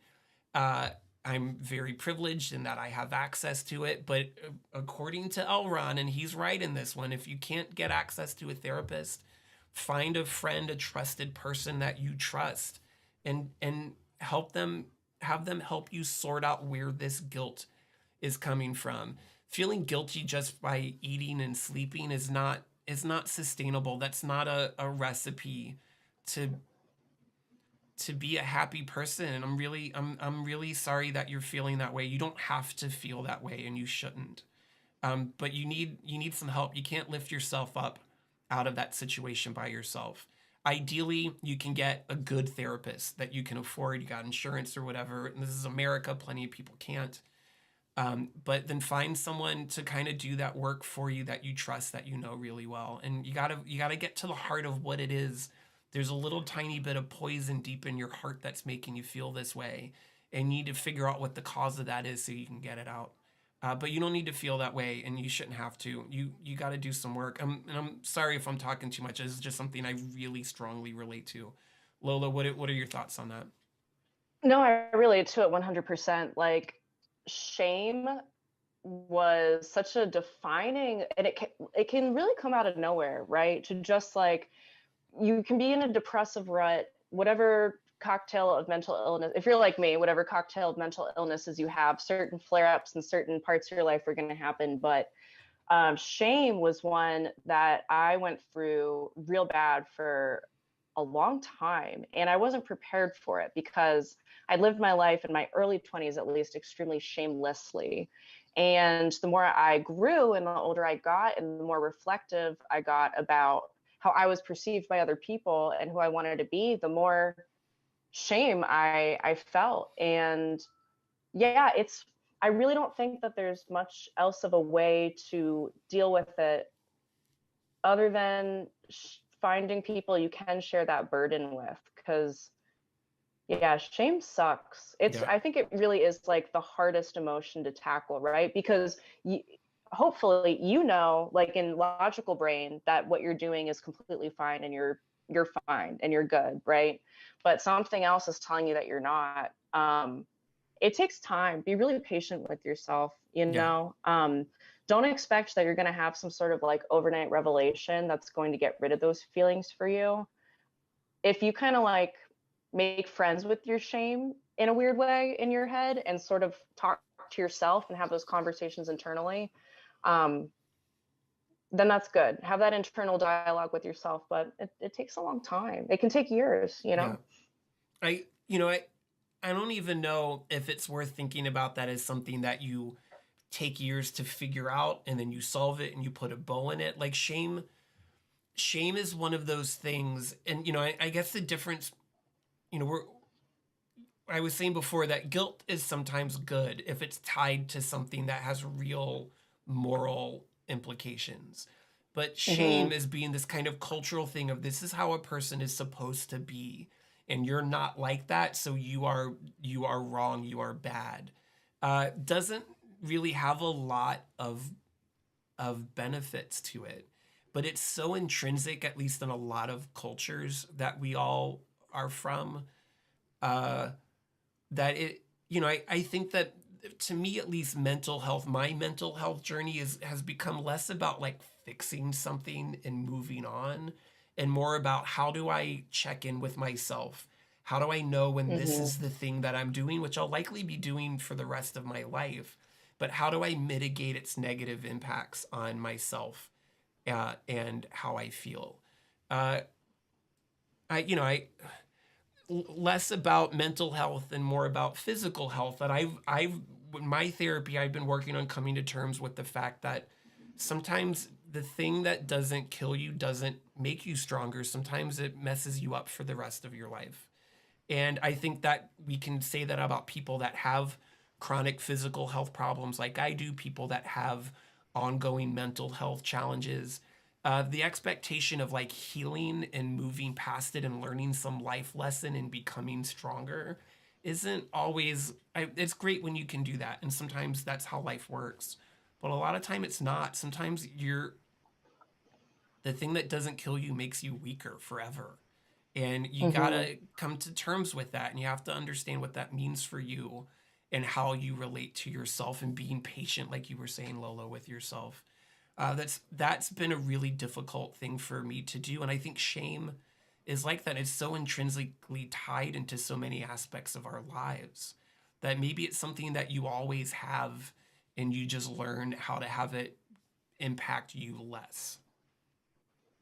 I think that a mindset that's helped me a lot is, I think we saw it a lot with the pandemic because, people were burning out, people were tired, people were having a hard time and being enveloped in these feelings of shame. And there was this repetition of a school of thought that may be very helpful for a lot of people, where it's, be gentle with yourself, be Yeah. very patient with yourself, and be kind to yourself.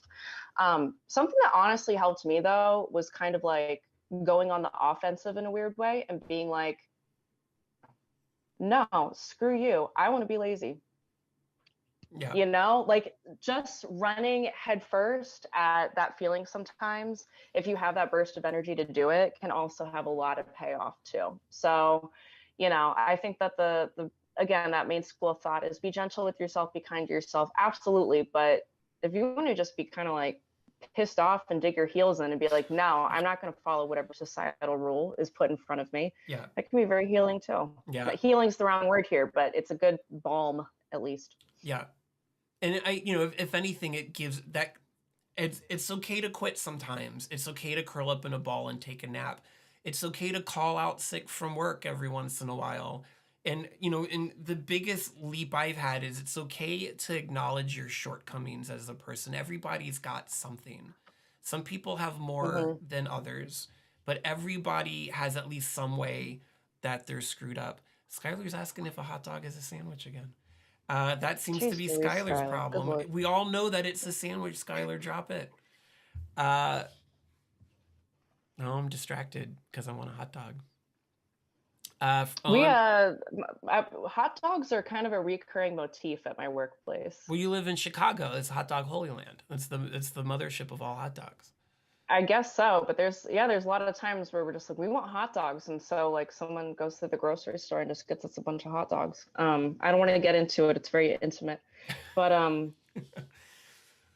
Yeah, shame's a rough one. My wild card, and Henry, since I know you personally, I don't know that I would necessarily give you this advice without talking to a couple people about it as you were comfortable. But sort of general advice, I sort of throw out every once in a while. And, Jeremy, you can get into it as little or as much as you want to. Psychedelics helped me a lot. I'm very pro that avenue for helping yourself and helping to figure some of your shit out. So that's my wild card avenue for really any problem. Yeah. Eat a couple pieces of fungus about it and see where you land. Yeah, I'm not gonna say I have a massive amount of experience with that, but this is one of those things that also always kind of makes me chuckle when people get all stressed out about like chemicals and like body like altering their, and like taking, like some people get stressed out about even like taking medication and stuff. We're all just chemicals. Our brains are a bag of chemicals, and those chemicals can go wrong. It's nobody's fault, but they can. And if we have the ability to correct those chemicals or kind of start to push them back in the direction where they should be, then Mm-hmm. why not do it? You know what? Ancestor of ours, of all of ours, many thousands of years ago, tied a pointy rock on the end of his stick because he's like, oh, this is gonna make it easier. This is gonna make it easier for me to stab the mammoth or whatever. And then everything humanity has done since then has been some version of that. Let's find a way. Let's invent something. Let's build something that can make our lives a little bit easier, a little bit safer. Uh, so what are we doing if there's an invention that's going to improve your life, if you have access to it, do it. And if that means that you're taking shrooms, if that means you're getting on meds, that means you're having an operation, we should all be so lucky that you live long enough that you have to take a pill every day, at least one. And so, Mm-hmm. I mean, what are we doing as a species if we're not taking advantage of progress, of these developments that we have for ourselves? Uh, Startrek has said a couple times, so I just wanted to go back and shout this out because we haven't read it out loud. That every time we've been talking about shame, Startrek thinks we're saying Shane, like it's some guy that we're having a problem with. Now Shane I could talk about all day. He's what we call like a dude in a shirt. Yeah, he's bad seeing that Shane. Shane. Uh, Shane. Wrinkly Pikachu says going to 7-Eleven at 11:45 before they stop selling alcohol. I'll pick you up some hot dogs. Oh man, I wish I lived in a place where you could buy alcohol at 7-Eleven. Uh, Yeah, what's wild, dude, like moving to Chicago, you go to Target and there's like a pyramid of vodka in the middle of an aisle somewhere. uh, Like it's unreal seeing alcohol sold. you Because can't back even in DC, you had to go to a liquor store. you can't even buy beer or wine at the grocery store in Maryland. It's ridiculous. It's unreal. And What century is it? I thought that these East Coasters were supposed to be ahead of the game, people man. are Come on. right wing people are talking about the dangers of socialism. Come, give me a break. Uh, Get with it.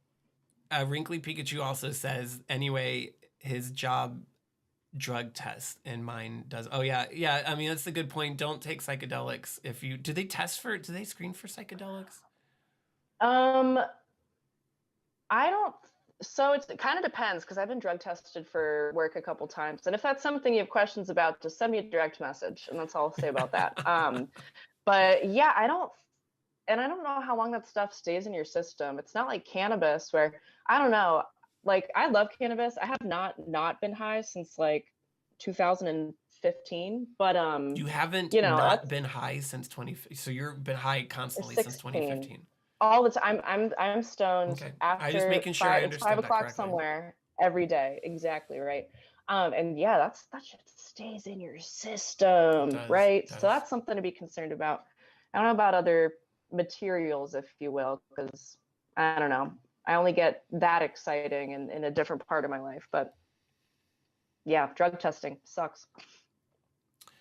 I don't do much of anything these days except for bourbon and an occasional glass of wine. That's my. I mean, I You have a take. human to keep alive, man. Yeah, That's real. I also before I go any further say I take lots and lots of intense medication. But so I'm on lots of drugs. Those are just not the fun ones. Uh, I miss weed though. Anyways, Do you want to so you don't have anything, to plug. You don't have any wrestling promos coming up. That's sad. No, it is sad. It sucks. My big mission right now is really just finding like a venue, honestly. I'll talk a tiny bit about DC Brow in DC. Like, with all of the just heinous, terrible stuff that's happening with the queer community in the United States right now, Yeah. having a business like DC Brow continue to just outwardly and so enthusiastically support these kinds of spaces and these kinds of events as a company that's, not queer owned or queer run necessarily, right? Like, that's putting your money where your mouth is, man. And so finding a similar space up here on the north side of the Chicagoland area is really important to me. Like, I don't want to have to go to a brewery or a venue and pitch my heart out to get them to kind of buy into this thing that I want to do, right? Like, I need someone, I need people who are very enthusiastic about this. Yeah. So that's where I'm at. I'm in limbo. Yeah. That's not a great place to be, but transition means that on the other side, you're going to be somewhere better. And it's just a matter of making it work. Yeah. Lolo, it Yeah, was life so is nice just a catching up constant with series you. of transition. Yes, you too. Yeah, this was great. We got so much engagement and we helped a lot of people out. We got into some real complicated, kind of tricky questions. I think we did great. I think we did a good job. The wrestling crew tends to come through with as much enthusiasm in the chat as they do in person at shows. So Well, they're always very appreciated. thanks for bringing so many cool people with clever screen names in, particularly talking about Head Cheese and Wrinkly Pikachu. Thanks for participating, everybody. I hope you had a good time. I'm doing this every Monday at 9 p.m. Eastern time if anyone wants to come by. Next week, if I have Master Blaster, then I'll be playing that. If not, I'll be playing something else on the NES. We did Sega Genesis for a little bit, and we're switching over to the NES for a while now. Wrinkly Pikachu says, have you considered running a show at the United Center? Oh, that's a venue recommendation. That's like that's where the Bulls used to play. Yeah, I've considered it. In my dreams. I can consider anything. All right, I'm going to go ahead and wrap it up. It's getting a little late for me. But thanks so much, everybody. Stay tuned. This and all other episodes of the Advice Stream will be up at Jeremy International forever. I know a lot of the other streaming services take them down. If you feel like giving a tip, you can do it there. No big deal if you don't. And maybe we'll see everybody next time. Thanks for coming by.